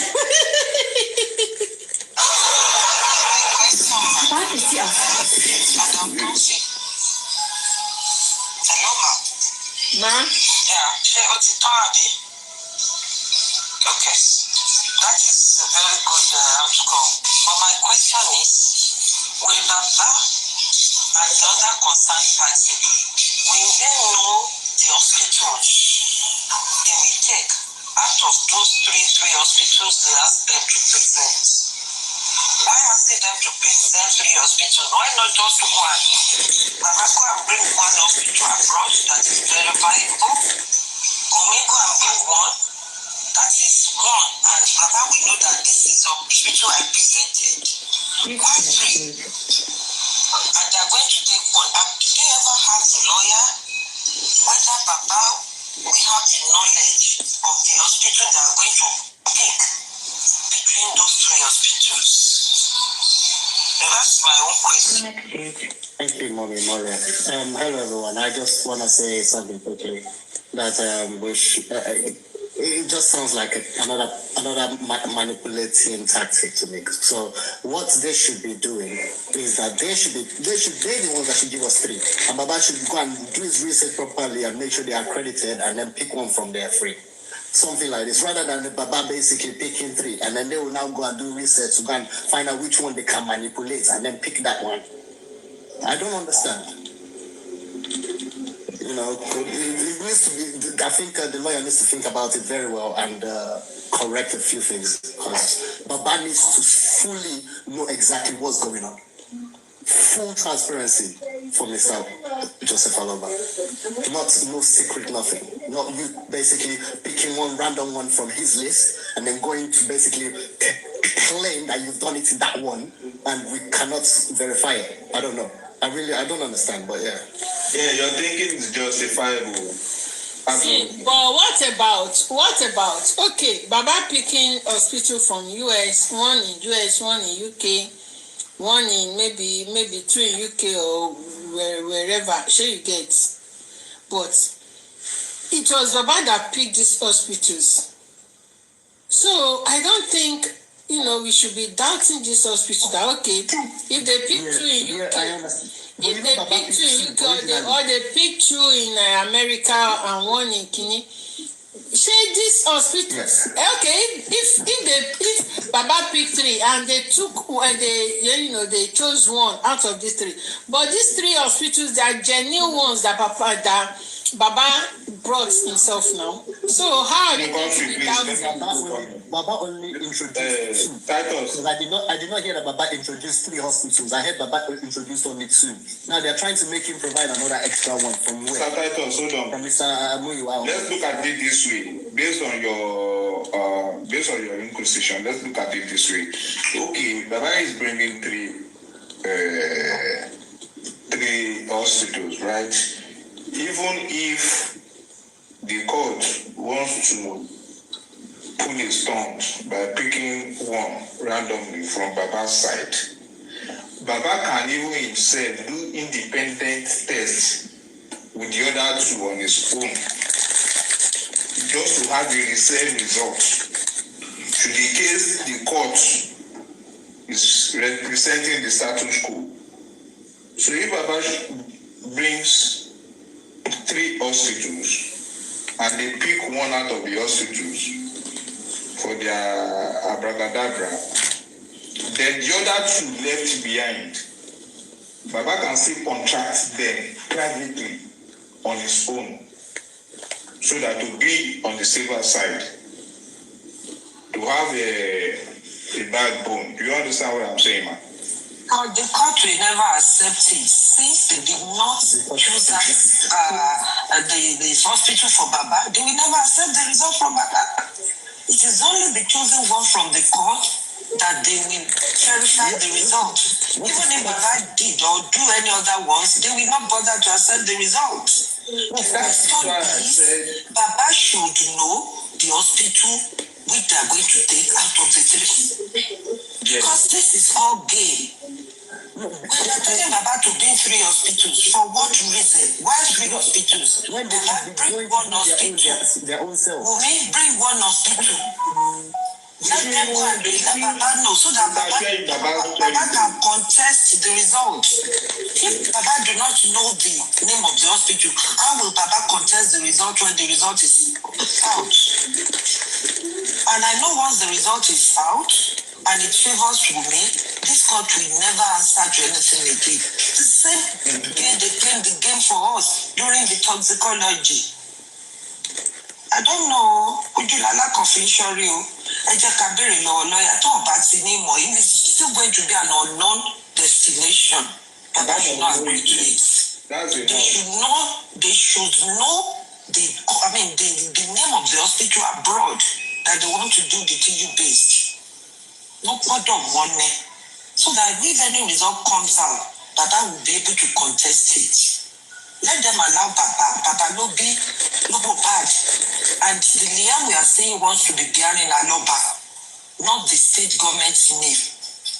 And look at Baba, what is it called? Baba Davido now.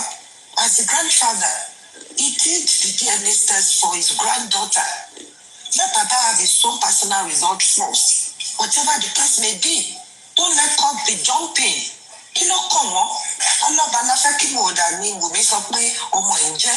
Why is the interference of the court? Why are they asking Baba to pay three hospitals? Why not just one that is very viable abroad? Baba, we know that hospital to money, if it touch shame, if they bring anything, Baba will be able to contest it. But if Baba present 3 hospitals, if he present 3 hospitals, we know the names now. Sorry, I answer question.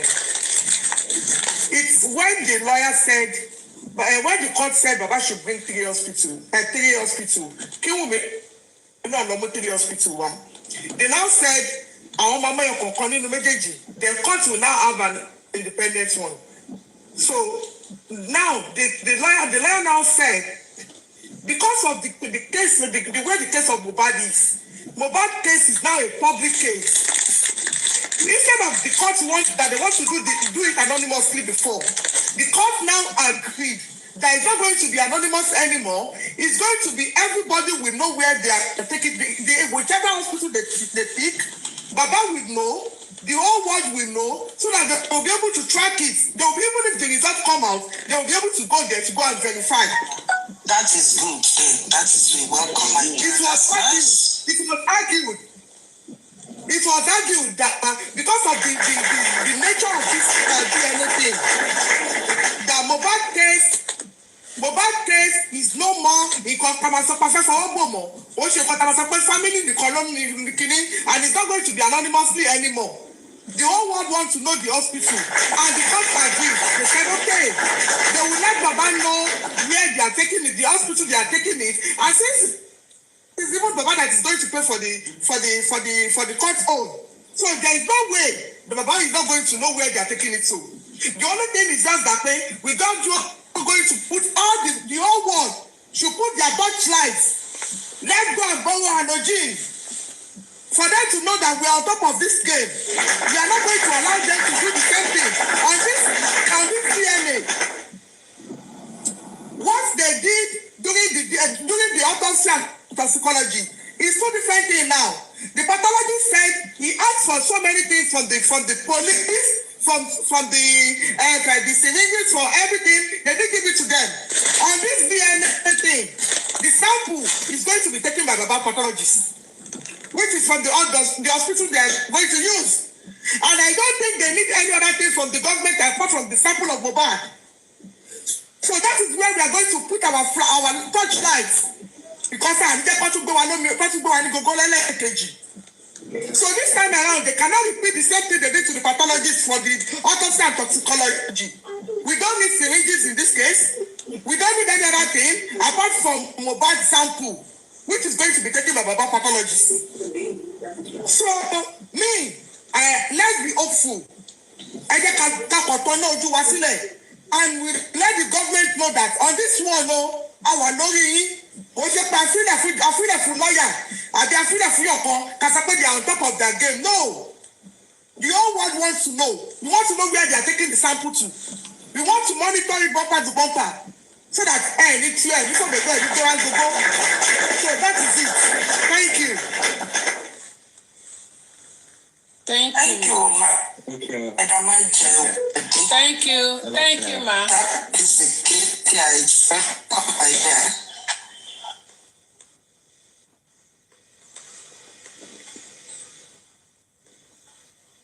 Kilo Shelley. Please, can you hear me?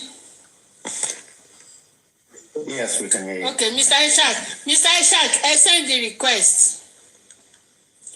Mr. Ishak, I send the request.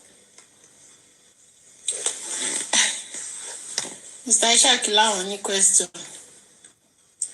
Oh, girl. But anyway, Mushafe, what I want is that Baba Mohbad should be the one, as in the pathologist of Baba Mohbad should be the one to collect the samples.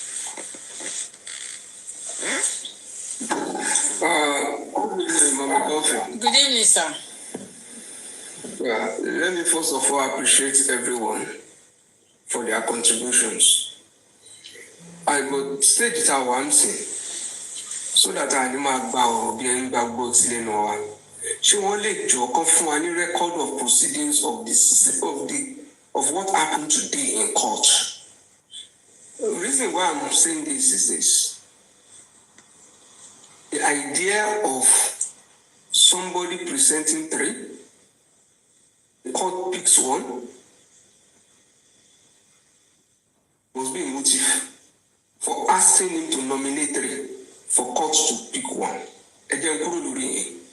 Now I'm happy to hear that, in fact, our laboratory center, Tiba Baba presents, no ma collect his sample direct from here. If that is the case, a carry in record of proceedings. So that we need the journey, come not to decide if Baba were aware. Want to get sample, don't want to get sample, don't buy. Kusin kanta shimo. But if it is captured in the record of proceedings, sample, because when you say nominate, because we have taken good steps, all of us, including the lawyers and Borawaye, because it's not Russian court today. Also, we pay royalty and listings. But it outcome don't be guiding 2 versions of the story that is bouncing. Kama wama discredit being a con, boya irolupa do tony, come back from any record of proceeding to Shelly, who my help wow. Our mobita fed big searchlight you are lori because I have no lori chain of custody. That in the assurance we pay one in transport and what see one fair she test Gagalufe what bas specimen cannot joke with relax, turn back with baton donye or for the Tosibeg new Pelako Quacos no. But listen, at its Baba Mohbad baby council, we have achieved something. The second step is the integrity of the test. If it is not according to Baba's terms, so by the way Baba can nominate me, or not nominate pathologists who wanna know what on internet near the nominated. Lay by a one command mountain no Yenny Kani Oku me role to go don't play Latile. I have not seen anybody that is behind Baba that does not want a sound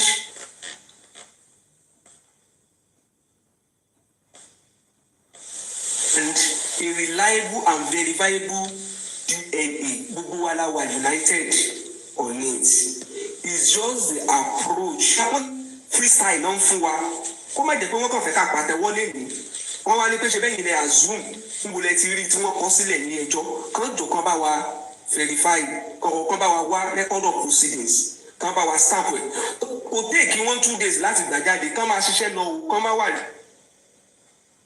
contracted come and why accredited centers láti fẹ́ nominate me. But I want to be sure that is the lab kò ṣe àtọwọ́. Ṣé ẹni tá a bá ti ṣe yẹn gbogbo wa ti jọ wà lójú kan náà? A kàn máa gbàdúrà sọ́nà lókù. Thank you, ẹ ṣé.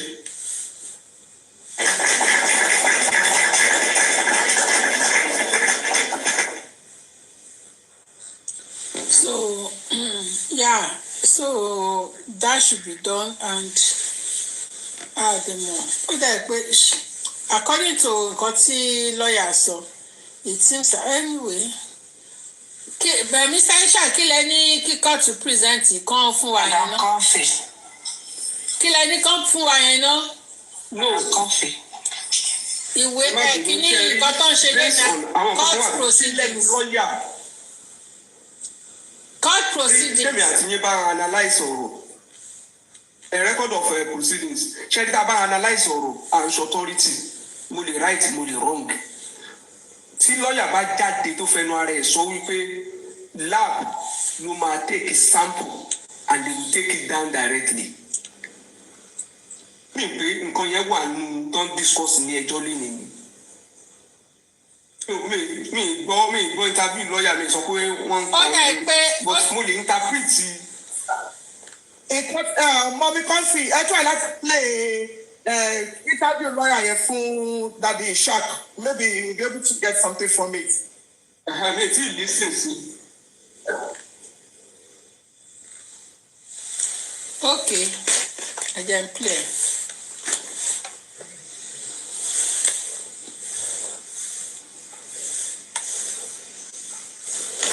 Disconnected.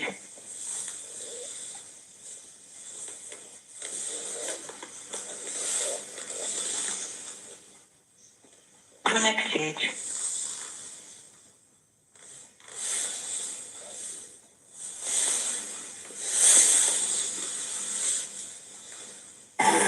Okay, so the matter came up today, and we did address the court with respect to the progress that has been achieved so far.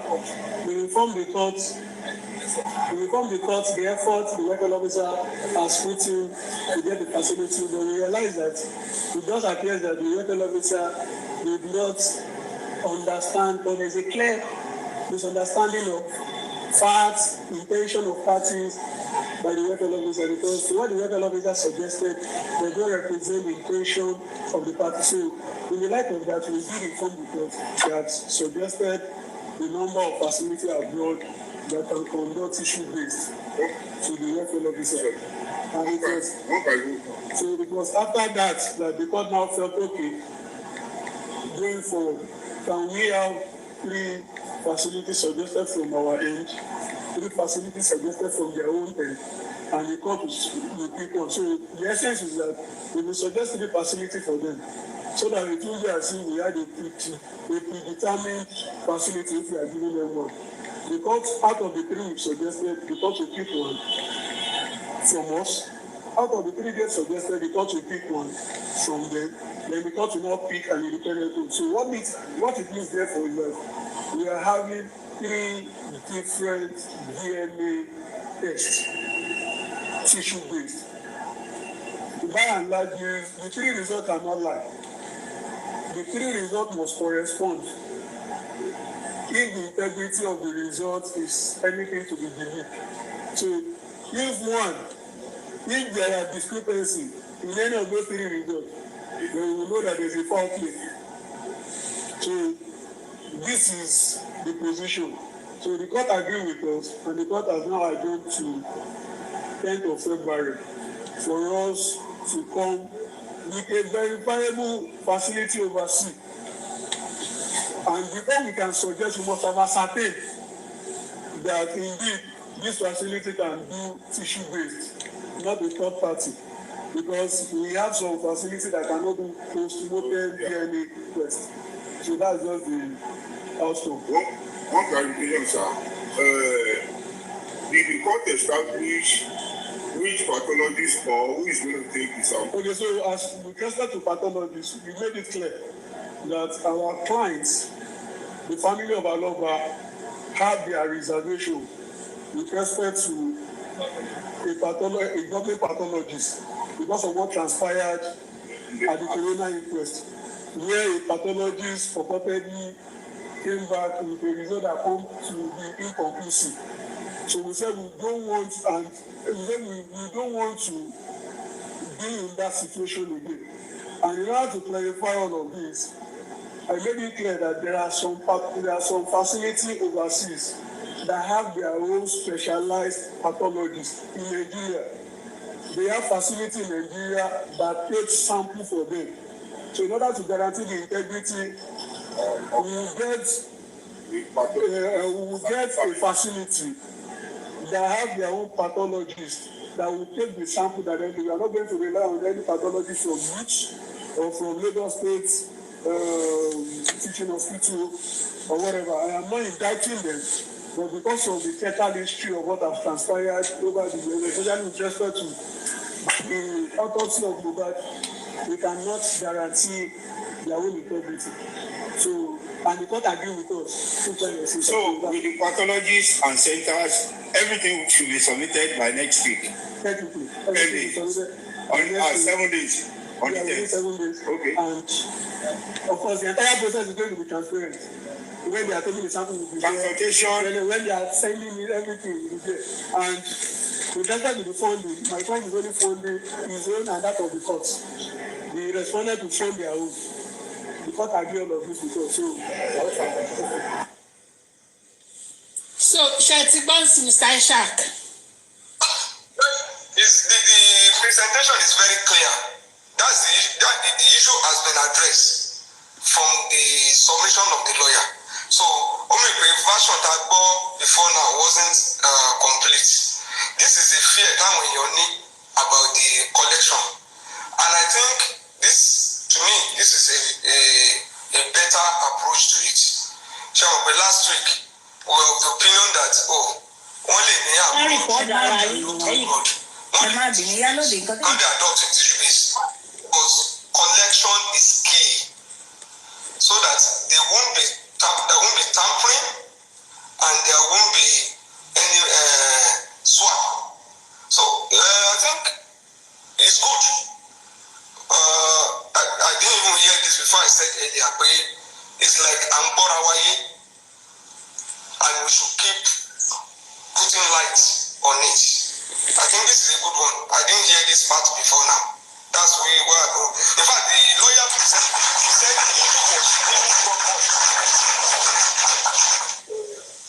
the issue was even raised. That means that that must have Mr. Ishak. Mr. Ishak. Check him. Mr. Ishak. They can, people, if they have the record of proceeding, they can only put it in their record. Mr. Ishak. Mr. Ishak. Yeah. Should I play Lawyer Temu's interview for you? Connected. Oh, can I finish it? No, I can't come in here.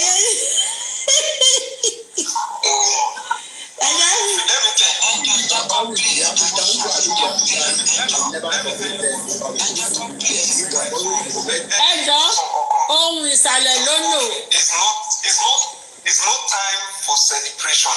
No, it's not that we are celebrating. Ohun ìsàlẹ̀ ló lò.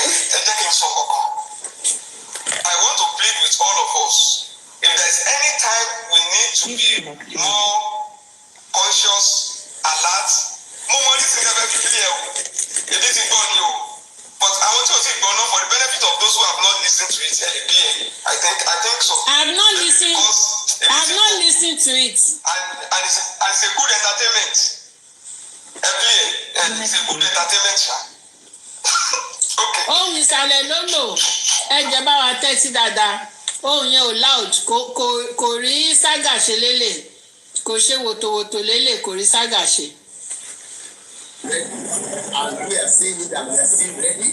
You understand? Once, if Baba had been ready in the past, we would have done. Before I reported, I wrote 4 letters to the former lawyer before it came to street president, before she could left before this person and all that. And the lawyer that came in, we address the court, the court is in position. You understand? So the court wants a kind of DNA that we want that will be chopped to body. The councils also, both councils also want that, Papa want that, and we want that. The court is going to be superintended over everything. No party will be taken to the court. That is what we want. You understand? The court must protect its own integrity. So because it don't move out, it don't have social media. As it is today, the DNA proceedings that they are done till Tuesday next week. So the welfare officer represented Ministry of Youth and Social Welfare, so that the process will be government will have the superintendent, the court will superintend. It's not that somebody will just go and give me the sample what to go and do. No. What the court has ordered is a DNA is foolproof. There's no doubt. That's how we want to do it. Okay. If I may hear you right, sir, there are some kind of stories all around saying they are trying to use a family member instead of the body that is laying in the mission. Yes, that was the feeling we first had, and we are not comfortable with that. Baba too is not comfortable with that. We said no. So, as it is, I think there are different types of DNA. You could use family, you could use tissue, you could use anything. You understand? But we have told the God what we want is that we want the one that will be conducted of the body, with that of the boy, with that of the boy. We show God.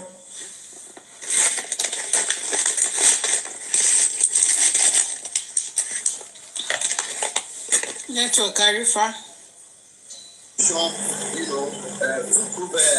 Process that will guarantee this is just so the procedure the court has adopted is one that cannot be doubted anyhow. All right. Lastly, sir, before I end, are the one delaying the movement all along? Because there are sometimes we heard that the last sitting last year would support party, but later we heard that it has been adjourned to this year again. Thinking today we did the day that everything will be announced, either positive or negative. But to the look of things, I don't think that is taking place today. Well, if anybody saying that would be lying from it, would be a liar from the pit of hell. You don't just come to court and start reading the result of DNA. Which DNA? Have they conducted DNA? They have not conducted it. So all those stories on social media are from some people with dementia, they are not reasoning well because you can't not do DNA. I mean, you can't know the result of DNA without samples being taken. The samples will be taken, the DNA will be conducted, and I am challenging anybody who Wummi náà ló sọ bẹ́ẹ̀ Mario. There is no DNA center in Nigeria. There is no way they are doing DNA in Nigeria. All the people that parade them at DNA center, they take samples there and send abroad. The closest place is South Africa. The rest are in the UK, in Canada, America. Those are the places they do them. There is no DNA center anywhere in Nigeria. So that is the truth of the matter. So for somebody don't come and do that result of DNA. No, it's not that way. And again, there is no day that we have the answer from God. Rather, it was Baba who has been thrown spanner into the whole thing. We have done some president today, but we have letters. We wrote 4 letters to his former lawyer to say, we are ready, the boy is ready, let us go. They refuse to come. The next thing they tell us is that he has changed his lawyer. Next time if I may interject you, sir. You said there are 4 different letters being written. That we wrote that is it possible for those documents to be a public document? But why not? I want you to happy to have it. Don't call me later. I will send the 4 letters to you, calling Baba lawyer quickly. The court has given us an order to go and do DNA. You understand? So it's for us to do DNA.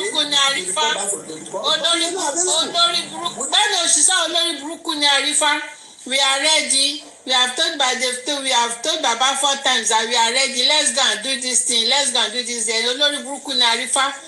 Lè bèrè lọ́wọ́ ẹ̀ pé do this DNA. Where? Do DNA at where? Which DNA are you doing? swab DNA àbí blood DNA àbí tissue DNA. Where do you want to go and do tissue DNA? We are ready, let's go there. We are ready, let's go there and do it. Olórí burúkú ni Arífá àtẹlẹ́tì ewé kò ní ta fẹ́ méjèèjì aláyé bàjẹ́ méjì. Ṣé bó ló ti kúrò ní justice ni ó lè játijàti. Wọ́n ò dáwó mọ́ àbó lórí burúkú ni ẹni Arífá. Ṣàtúndáwó bí ni. Ṣàǹdáwó ni olórí burúkú. You want to have the document. Orúkọ àlè fi document gba anything bí. Kò sówó kankan kò sẹ́ni tó ń dáwó mọ́. Ó lọ sí játijàti. Ó lè bẹ̀rẹ̀ pé do DNA at where we are ready to where, sir? Ẹ jọ̀ọ́ má bínú. I don't know if it is possible. Only difficult. But tó bá possible tó yẹ pé owó ló máa jẹ.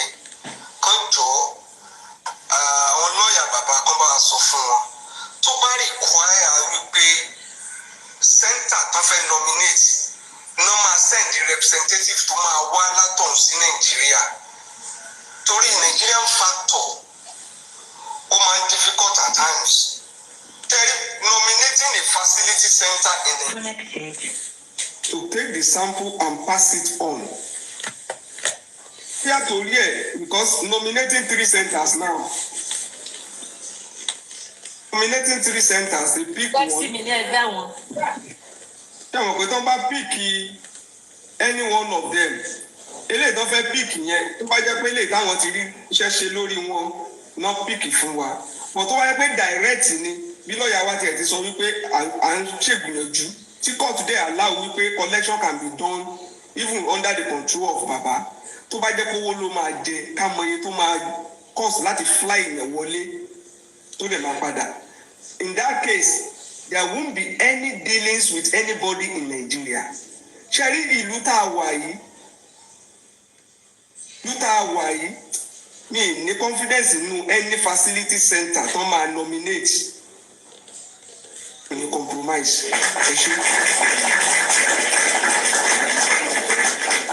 Yes, that is another angle.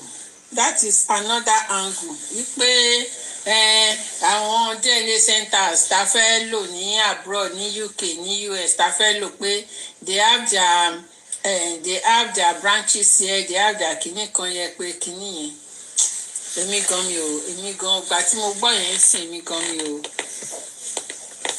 Ṣé wọn ní in fact Nigeria ti gbìyànjú wọ́n lè bá wa achieve yẹn náà. Wọ́n ti gbìyànjú. Wọ́n lè ẹ̀bẹ̀ là ń bẹ̀ wọ́n kán bá wa achieve yẹn náà. Yes. Owó ló dẹ̀ máa jẹ. They have tried. In fact they really tried. So the next person. Mommy Anike, Mommy Larry, Mommy Trust No One, Sexy Me Agaga. Mama Anike, thank you ma. Anike Titus. Ẹ kálẹ́ ma. Ẹ kálẹ́ ma. Ẹ kú àtàrọ̀ ma. Ọlọ́run á fún wa ṣe, Ọlọ́run á gbà fún wa. Ẹ wò ọ̀rọ̀ mi mọ nǹkan tó ń sọ DNA tí bàbá yìí tó ń sọ dogun fún mi mọ reason tó ń sọ dogun. Bàbá èèyàn ló kó DNA 5 jáde tí ìjọba ò dẹ̀ dá sí tó dẹ̀ ṣeé ṣe. Kí ni condition ilé ní condition lọ́la tán fún bàbá oníbàbà? Ṣùgbọ́n gbọ́ ọ̀nà yóò nǹkan gbà Olúwa borí lágbára Ọlọ́run. Pé bàbá yìí ò ní rí ìdájọ́ fọmọ wọn irọ́ ni wọ́n pa. Ọlọ́run á borí á fi gbogbo bí tí wọ́n bá ń gbà báyìí Ọlọ́run ọmọ máa wà ń bẹ̀ ni. Kí bàbá ṣáà máa rò kọ́ máa rí láàzà tọ́ wọn gbọ́dọ̀ wò pé kíní kan lọ sọ ọ́ bẹ̀rẹ̀ lé ní Nàìjíríà la wà á máa ń yí bí aago ni. Wọ́n lè ti fi ipá hàn ti rọ́nà táwọn fẹ́ gbà. Ẹ jẹ́ ká tì wọ́n síwájú kí bàbá má dákẹ́ kọ́ má relax àtọ́ kọ́ má relax àtọ́ làtọ̀ kọ́ fún gbogbo ojú wọn báyìí kọ́ fi sí kinní yẹn. Àwọn èèyàn tó dẹ̀ máa ní kó represent àwọn kọ́ rí pé àwọn èèyàn tó wà trusted ni ẹnìkan family mi kan kinní kan kọ́ mọ̀ pé èèyàn tẹ́ pé àwọn èèyàn tó ṣe faratì ló ń bá mi ṣe torí wọn gbọ́dọ̀ jẹ́ kán disappoint àwọn lórí nǹkan tó ń kọ́ ọ́bọ̀ tó rọ́gbọ́n gbogbo ń tẹ́rí tó ṣe ọgbọ́n ni. Ṣùgbọ́n Ọlọ́run gbọ́n jà ẹ̀dá lọ gbogbo bí yóò kàn gbà ìrànlọ́wọ́ Ọlọ́run ló máa dìde fún bàbá yẹn tó dẹ̀ máa rí ohun tó ń fẹ́ àti DNA o àti justice fúnra rẹ̀ o ọ̀run á ṣe yanjú kí bàbá máa rí láti kọ́njọ torí ọlọ́run àwa náà dẹ̀ ní dákẹ́ àdúrà torí justice for Mohbad, justice for gbogbo ọmọ wa ni torí kò sọmọ ẹni tán lè ṣe nǹkan ṣe kò jẹ́ nǹkan kan ṣùgbọ́n ọlọ́run á máa wà pẹ̀lú wa tó bá yá ọlọ́run á dẹ̀ bá wa ṣe agbá wọn tó lè ṣe tí ojú òfin ní tiwa sí tó máa mọ̀ pé tẹ́nìkan bá ṣe ohun tí ò dáa gbogbo yòówù kò jẹ́ anything tó bá ṣe wọ́n máa dájọ́ tó fẹ́ dá fọmọ tálíkà fún ọ̀tọ́ ọmọ olówó òní tí bàbá yẹn bá jẹ́ pọ́n jẹ́ èèyàn ní ọmọ èèyàn irú ọ̀rọ̀ dé bàbá Davido wọn ṣe báwọn dá sí kọ́ máa báwọn tì síwájú tì sẹ́yìn bàbá lọ́nà ọ̀fẹ́ díẹ̀ ni kí ló kọ́ yín láti ní kí gbá mú ilé ìwà kí yẹn mú yẹn wá wọn ń dá kóòtù lọ́tún dá lọ́sì ọlọ́run fúnra rẹ̀ á jẹ́rìí rẹ̀ lágbára ọlọ́run ojú òní ti bàbá yẹn torí bàbá tó tọ́jú ọmọ bí irú yẹn wọn pọ̀ ìwọ́n tó dúró tọkọ gan ọkọ ọ̀báyàn sọ́pọ́ọ̀tì ẹ̀ ká máa sọ̀rọ̀ bàbá tó dáa ṣe ẹ̀dẹ̀ ń gbọ́ gbogbo kí yẹn látọjọ́ táwọn èèyàn ń sọ kò kàn yín ẹ ṣáàfin máa ba máa yẹn ń jẹ́ gbogbo ìgbà torí pé ẹ lágbára ẹ ti gbàgbé ọba tó wà lókè tó dágbára ẹ ju gbogbo èèyàn lọ tó dùn lálágbára tó ju gbogbo alágbára lọ ìmọ̀ pé ọ̀run á máa jẹ́rìí ara ẹ o lágbára ọlọ́run àwa náà dẹ̀ ní rábúrú o àní rí ìbànújẹ́ o tó máa péjọba wa dárò o lágbára ọlọ́run àdúrà wa gbà ọ everybody ẹ kalẹ́ o ó máa dúró tiwa ojú òní tiwa o àwọn òjòdè o.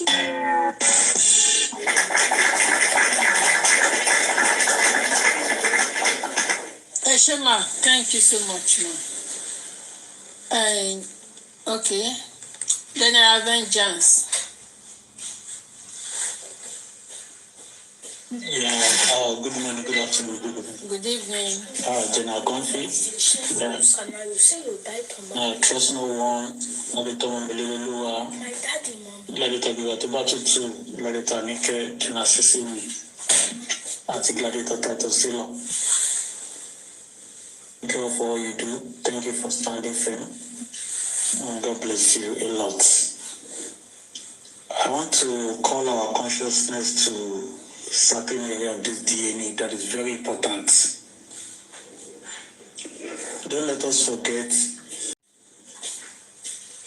this government, including the courts, they are always trying to act clever at every point in time. Remember when the issue of DNA started and they did their own DNA? Baba requested for when the issue of toxicology and autopsy rather started, and the government did their own autopsy and toxicology. Baba requested for their own. The government did not deny Baba the opportunity to go and do his own autopsy and toxicology. They sent machineries and put machineries in place to ensure that that autopsy and toxicology did not bring any positive results. So when we are celebrating victory, let us exercise cautions. This government will not be trusted. The system has been rigged and has been rigged against Babaloba. So even when we think we have taken some step forward, let us take that step carefully so that we don't put our feet on thorns or on spiders and scorpions that can sting us. Game is clear.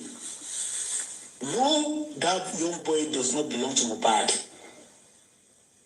They have not stopped in ensuring that the result comes back, proving that Liam belongs to Mohbad. You see, this game has become first leg, second leg, and third leg. The first leg of this DNA is the DNA that Lagos State government want to do. The second leg of the DNA is the DNA that Wummi wants to do. The third leg of the DNA is the one that Baba has been given the authority to do. Let me not tell you. You see, the first and the second legs of the DNA match, they lost battle. That is, as you speak, University Adebanjo and Lagos State Governor and government, they are having 2 results of the DNA on ground that are proving that Liam belongs to Mohbad. Let everybody, including Emperor Joseph Aloba, have that in their consciousness that we are only against time, and the match is leading us by 2 goals to nothing. I can remember in one of the World Cup qualifiers that Nigerian Super Eagles were playing. I could not remember vividly that particular year. But in that year, we were playing Rwanda. Rwanda is our last World Cup qualifying match. And everybody was saying the battleground is going to be in Kigali. Because Kigali is the what? The capital of Rwanda. You see, this battle is DNA. The battle itself is going to be about the third DNA, third leg, which is the DNA that has been given to Baba to go and do. But they are not going to allow Baba to do that third leg of the DNA on a platter of gold without putting up a fight. We cannot do anything about the DNA that the Lagos State government wants to do. They know the result already. We cannot do anything about the DNA that University Adebanjo want to do. They know the result already. But the battleground is that only one that they are giving to Babaloba to go and do. Because as we speak now, they are putting machinery into place to ensure that that third leg is compromised. And they want the result to be 3-0 with no goal coming from Babaloba. That is their plan. The battleground is that last one that they want to give Baba to do. They are not bothering about those 2 ones. The last one, tí Baba ló fẹ́ ṣe fún ara mi yẹn, tí wọ́n kó mú hospital mẹ́ta yẹn wá, ibẹ̀ gẹ́gẹ́ ní battleground wá. Ibẹ̀ gẹ́gẹ́ ní kí Baba àti everybody kí wọ́n kojú lé. You see this issue they are saying, the hospital, some of them have representatives in Nigeria, so the Nigerian pathologists in Nigeria will come and take the body sample. If you allow it, it is finished. Let me tell you the fact. Any hospital, any rubbish in Nigeria, tó bá ti ní ọmọ Nigeria tó ṣiṣẹ́ fún lọ́wọ́ tá wà lójú ẹni yìí, it is a goner. Except if there is no Nigerian in that hospital or lab in Nigeria local, tí wọ́n ṣiṣẹ́ fún àwọn tó bá gba sample Mohbad yẹn. If not, ẹgbàgbé ó ti lọ nìyẹn. If Baba and his team members rely on anything called, they have branches in Nigeria, they have pathologists in Nigeria that will come and take a sample, that don't worry, it is finished. Everything concerning the third leg of the DNA, tí Baba wá in charge yẹ, tí wọ́n fún Baba ní authority láti ṣe, must be done by the expatriates, fully expatriate, no local. Nothing like any branches in Nigeria. Everything must be committed to that expatriate hospital or lab. They must let them sworn and hold of professionalism. They must let them know that their identity, their professionalism is on the line. They must let them know the battles we have fought for the past 2.5 years on the issue of DNA. Let them know the genesis. Let them know the genesis of this saga. Let them know how 5 minute DNA have gone to World War I, World War II, and now World War III. Let them know how we said, wọ́n fẹ́ pa mí ni, wọ́n fẹ́ keep me short nítorí DNA, wọ́n fẹ́ fi DNA keep me short. Let them come and tell them the relationship between suicide mission and the DNA. Let them know that this DNA is different from any other one they have been doing in the past. So let them know that the whole world is watching this DNA and they cannot afford to compromise it. People are celebrating, I'm not saying they should not celebrate. People are jubilating, I'm not saying they are not jubilating. But the time for victorious songs is not now yet. The battle has not been won. the battle has not been won. Anything about collection of the sample, transportation of the sample, must be done by the expatriates. And the government and Lagos State Court must not have any input in it. There is nothing like mostly take care. Take out one Nigeria, take care. The battle is just starting now.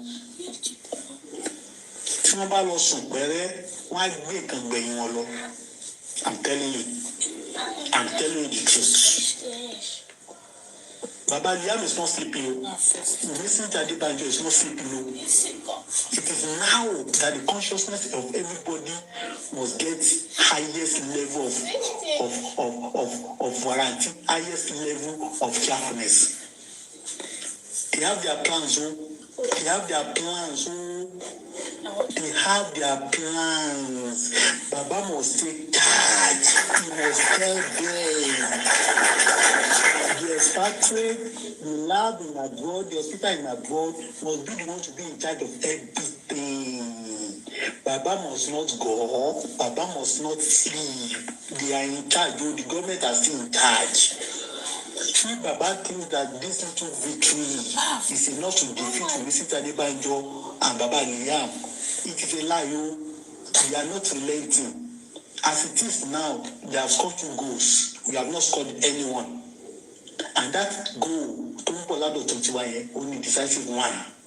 And Baba must ensure we are on score last goal here. And that is the 3rd leg of the DNA. Liam sample is another battleground. Liam sample. If you are saying you are taking anything to abroad, they are not saying you will not take it abroad.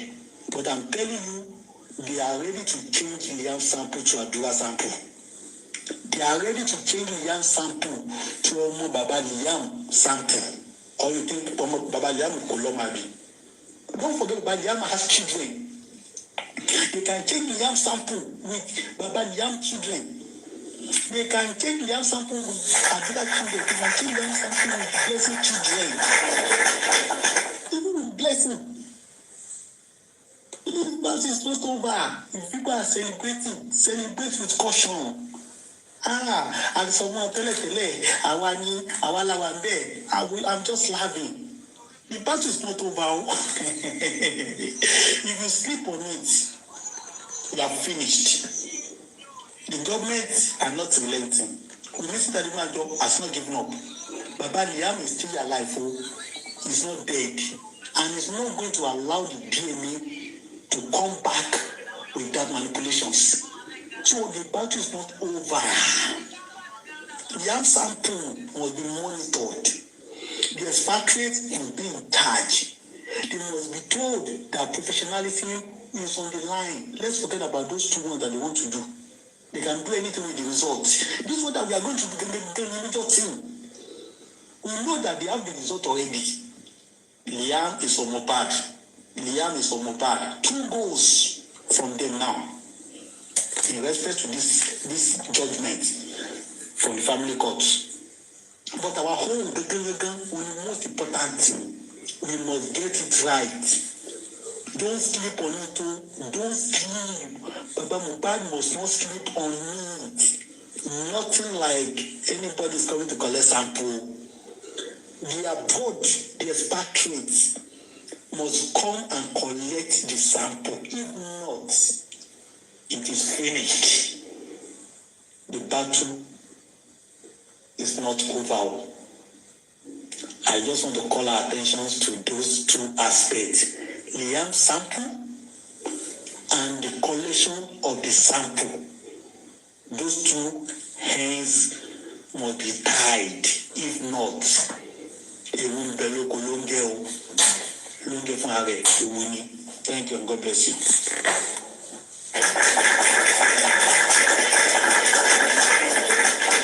So Baba, even Baba himself will be hearing this right now. So see, when we say we are jubilating, when I'm saying I'm happy, it's not that I'm jubilating like that.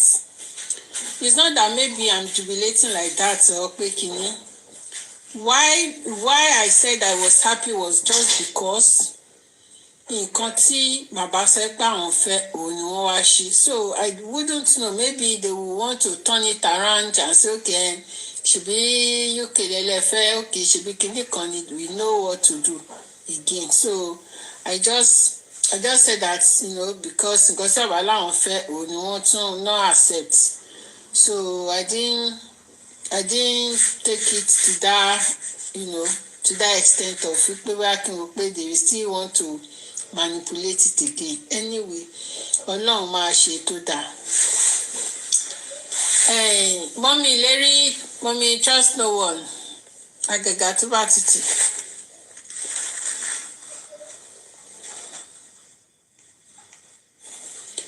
Somebody should talk. For me, a few minutes, Daddy Bama. All right. So, ta ló fẹ́ sọ̀rọ̀? Mo ní kàn fẹ́ má bínú. What happened today is not a bad outing at all. After all, the last court sitting, àwọn kan tá a request fún were able to achieve some today. Some people believe that last week that ń sọ̀rọ̀ wàhálà wọn ti pọ̀ jù. But today, ṣe bí lọ́ọ̀yà Wummi gan lẹ play yẹn tó ń agree pẹ̀lú pé kò sí ibi tí wọ́n ti ṣe issue base in Nigeria. Ó náà ń sọ̀rọ̀, which means everything that we were saying last time, which means that we are not talking out of points. Today, we have also seen more ground fún wa láti cover, and it's not a difficult one for us. So kò ń ṣe issue tá a máa ní pé bóyá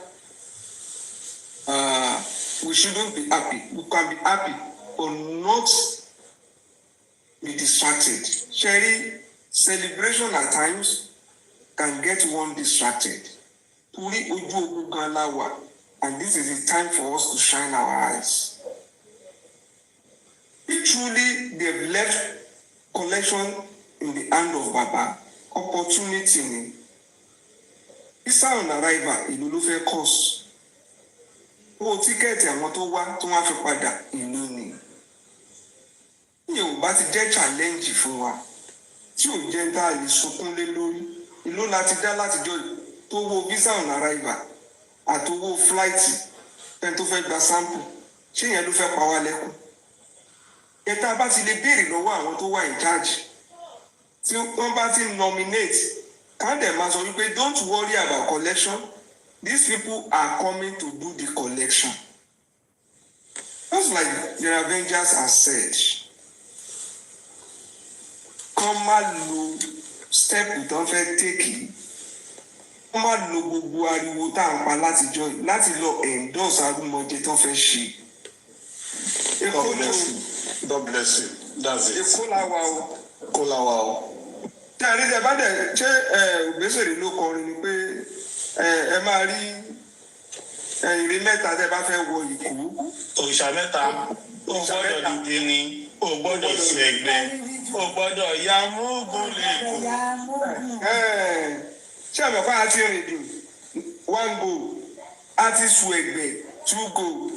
4 goal. Àgbọ̀dọ̀ ya múgùn. Àgbọ̀dọ̀ ya múgùn. Eléyìí tán lọ ṣẹ́rí. People who want to do bad can pretend they are smooth operators. Ẹ wo ìgbà tá a fẹ́ ṣe ti pathologist yẹn. Ẹ wo bá a ṣe wò bí ìgbà tó yẹ pé wọ́n juwọ́lẹ̀. Tani go and do your own. Tínú wa ń dùn tá à ń fò sókè. Tá à ń jù lóru. Tá à ń ṣe kí nínú yàrá wa. Wọ́n dẹ̀ ti dúró dé wà wọ́n wò wá. Ìgbà tán ní Spanish ní rìpọ́ọ̀tù. Wọ́n ṣẹ̀ṣẹ̀ transcribe rẹ̀ ni.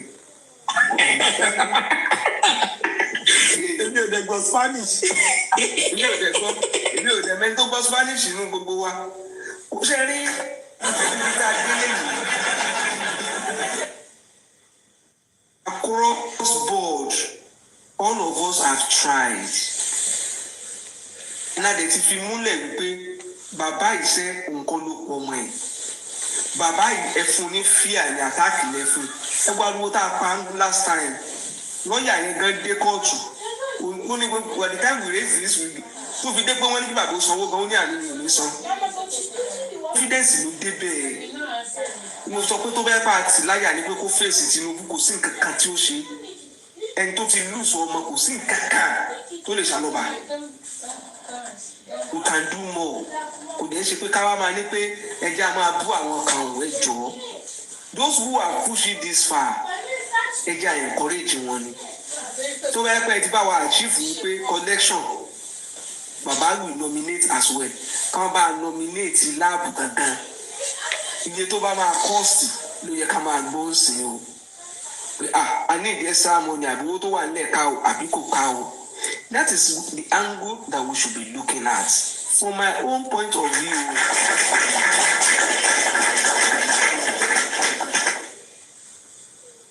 ṣé gan o mo dúpẹ́ lọ́wọ́ gbogbo yín o gbogbo ẹ̀yin tẹ́ ẹ ti tún rọ́ síra yín lójú níjọ́ tí victory bá dé ọlọ́run á jẹ́ victory yẹn ó dùn mọ́nu yín débi wípé ẹ̀ lè dì mọ́ra yín o thank you all.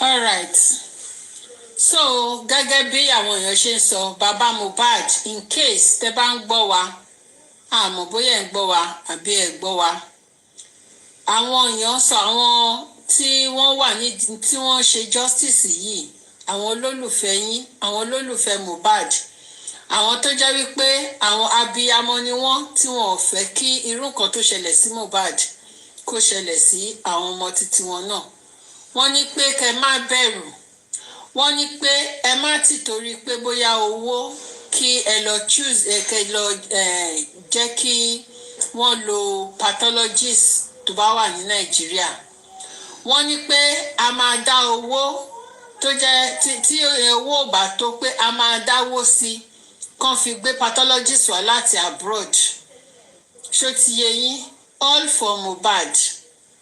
for Mohbad torí wípé abiyamọ ni àwọn náà so tẹ́ bá ń gbọ́ wa bàbá Mohbad wọ́n ní pé àwọn máa dáwó sí láti lè fi gbé pathologist wá láti bóyá America nàbí UK so that everything á lè wà secured kò ní ṣe èyí tí wọ́n tún máa tún fi influence owó tó máa fi ra anybody pé àwọn fẹ́ láti abroad pathologist from ibi tó ti fẹ́ ti ṣe from the lab ní abroad wọ́n lò ní wọ́n fẹ́ bàbá Mohbad wọ́n ní pé kẹ́ má mi kàn tó bá ṣe tówó ni ẹ má bẹ̀rù wọ́n náà máa dá owó yẹn mọ́ tilẹ̀ tẹ́lẹ̀ so ìṣe nǹkan tó ń kọ sí comment section yẹn.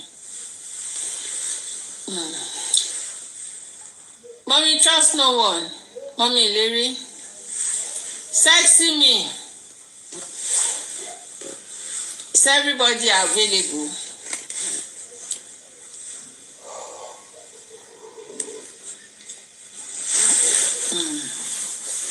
So ọmọ Táyọ̀ ṣe fẹ́ sọ̀rọ̀ ni.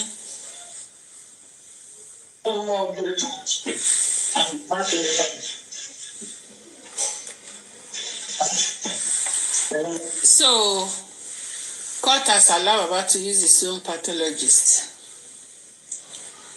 So bó ti ṣe wà nìyẹn people are ready to contribute tí ó bá yẹ pé bóyá kínní tó bá involve contribution.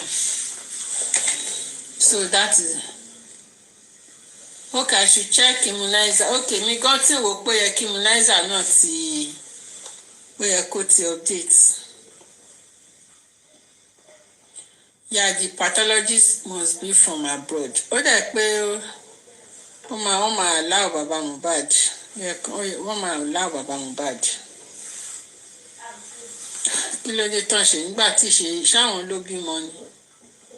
Èèyàn lose ọmọ ṣe fẹ́ kán pàdánù ọ̀nà méjì ni èèyàn lose ọmọ á tún lose right. Lónìí já pàdánù ọ̀nà méjì. Disconnected. nígbà tí Wùmí ti gbọmọ lọ́wọ́ ẹ̀ ṣáàtún á fẹ́ gba ráìtì lọ́wọ́ ẹ̀ nígbà tẹ́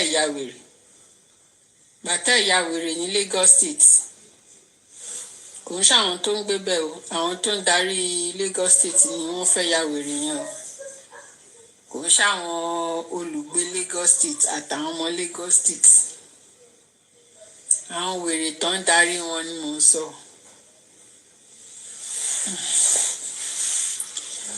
ṣé o connect tọ́lú lọ pẹ́ ẹ̀ ń rẹ́rìn-ín ni ẹ̀ ọ̀pọ̀ àwọn Lagos State àwọn ọmọ Lagos State burú wọ́n máa sọ̀rọ̀ séèyàn sí pẹ̀lú àwọn Yorùbá àṣàlẹ̀kùn wọn yẹn. To give you a summary of what is actually. So, ladies and gentlemen, this is Immunizer, and I have here with me Barrister Bømb, and this is late Mohbad's dad, Mr. Joseph Aloba. So, we are the Ikorodu High Court now, the Mohbad case. So, I'm just going to allow Barrister Bømb, Mr. Aloba's lawyer, to give you a summary of what is actually going on the case. So, Barrister Bømb, please, I would just like you to give us like a summary. The last public knowledge about this DNA case was that the court was going to choose where the case was going to be conducted. Yes. So that's the last public knowledge. Yes. That was not to inform the public. What's the update on the case now? This is 3rd of February. So what is the update on the case now? So apparently, when the court had made that order, the court has made that order because they had opposed the respondent had proposed our own application when we suggested. But when the revenue officer who was supposed to now supervise the process, pick an independent laboratory facility abroad, came back with a facility that appears to be resident in Nigeria. That can work. And even the voice at the other end clearly suggests that the facility cannot do a tissue-based. They were considering a third party. So all of this we reported to the court. And we now suggested. And all of that. So during the proceedings today, we reported to the court that it does appear that the facility officer may not understand the proceedings at the last adjourned date, in fairness to the facility officer. And that was why we came with our own suggestion. So the court now felt that in order to protect the integrity of this process, it is now better for us to suggest any facility abroad.